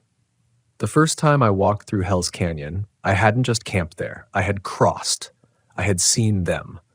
Not with eyes, but with the part of the soul that can't survive afterward. I had drawn the maps, written the coordinates. I had been the first. And when I left, I had carried something back, a seed, an echo, an unfinished thought they couldn't complete without me. Until now, I reached into the pool and the water was warm. Not like bath water, like skin, like something alive. And when I pulled my hand back, my palm of the diamond, not ink, not blood, not burned, just there. And I finally understood this wasn't a curse, it was a cycle. The stars weren't stars, they were locks. And I had been chosen to be the key. Not because I was strong, not because I was brave, but because I was weak enough to listen. Weak enough to stare into the sky and ask what else is out there. And the answer came back. Not in light, not in symbols, but in presence. They are memory, they are shape, they are hunger. So old it forgot what it wanted, only that it once was, and that it must be again. And now, through me, through those of us who see and remember, they are returning. The pool rippled once. I didn't flinch. Not anymore. The sky dimmed a final time. The stars bent downward like the ceiling of an ancient cathedral caving in. Their light no longer flickering, now focused. They weren't distant. They were descending. One by one, they fell into alignment. The spiral complete. The final map burned into my skull, and the whisper came, not outside, not around, but from within. Welcome back. I don't remember getting back to the van. I don't remember the walk through the woods or how I found my way without light or how my bare feet weren't torn by rock and root. But the next thing I knew, I was behind the wheel, engine humming low like it knew the road before us. And above me, no stars. Just one. Enormous, red. Not burning, watching. I drove in silence, not because I had no thoughts, but because I had too many to name. They weren't mine, not exactly. They had shapes, ideas, textures, whole histories played out like dreams stitched to the back of my eyes, but they weren't memories. They were reminders, like pieces of something bigger whispering, "You're part of this too. You always were." The notebook sat open on the passenger seat. I didn't look at it, didn't need to. I knew the spiral by heart now. It pulsed under my skin like a second heartbeat. I passed through towns I didn't recognize, though I'd been through them 100 times before. Places looked different now, smaller, dimmer, like the world was fading behind me, not ahead. It was all backwards, and I wasn't scared. That was the strangest part, because fear had been my compass for so long. Those nights in the canyon, the warped constellations, the slow disintegration of my thoughts. But now that the truth had a shape, now that the sky had bent down to meet me, I felt something else entirely. Peace. It wasn't comfort. Don't mistake it for that. It was just surrender. The kind you feel when the last puzzle piece slides into place. Even if what it reveals is terrifying. Even if what it reveals is you. Somewhere in the lowlands of Georgia, I stopped. Middle of the night, no traffic, no lights, just a field with no trees. Flat, open, perfect view of the sky. I stepped out barefoot, gravel pressing soft into my heels. Crickets hummed like a chant, and that single red star, the one that had sunk so low it scraped the tops of the clouds, it pulsed now, not like a warning, like a signal. I lay down in the grass, arms spread, eyes wide, and for the first time in my life, I didn't feel small looking at the sky. I felt necessary, like I was the missing part of something that had always been watching but could never act. Not without us, not without me. Because that's the truth nobody tells you when you go deep into the wild. When you stand under the stars long enough, when you really look, you don't just see the universe. The universe sees you back. And some parts of it, some parts remember. They remember what we were before we named the stars and put them in maps, before we made campfires and told stories to keep the dark away. They remember what we left behind in the places we call wild. And they wait. They whisper. They draw us back, one spiral at a time. I woke up at dawn, dew soaking through my shirt, no red star, no diamond on my palm. The van was still there, quiet as ever. The notebook, empty again. But this time, I didn't check every page. I didn't need to, because I remembered what mattered. Not the symbols, not the map, not even the voice that spoke from inside the pool. What mattered was presence. And once you felt it, truly felt it, you'll never see the stars the same way again. You'll know which ones sink differently.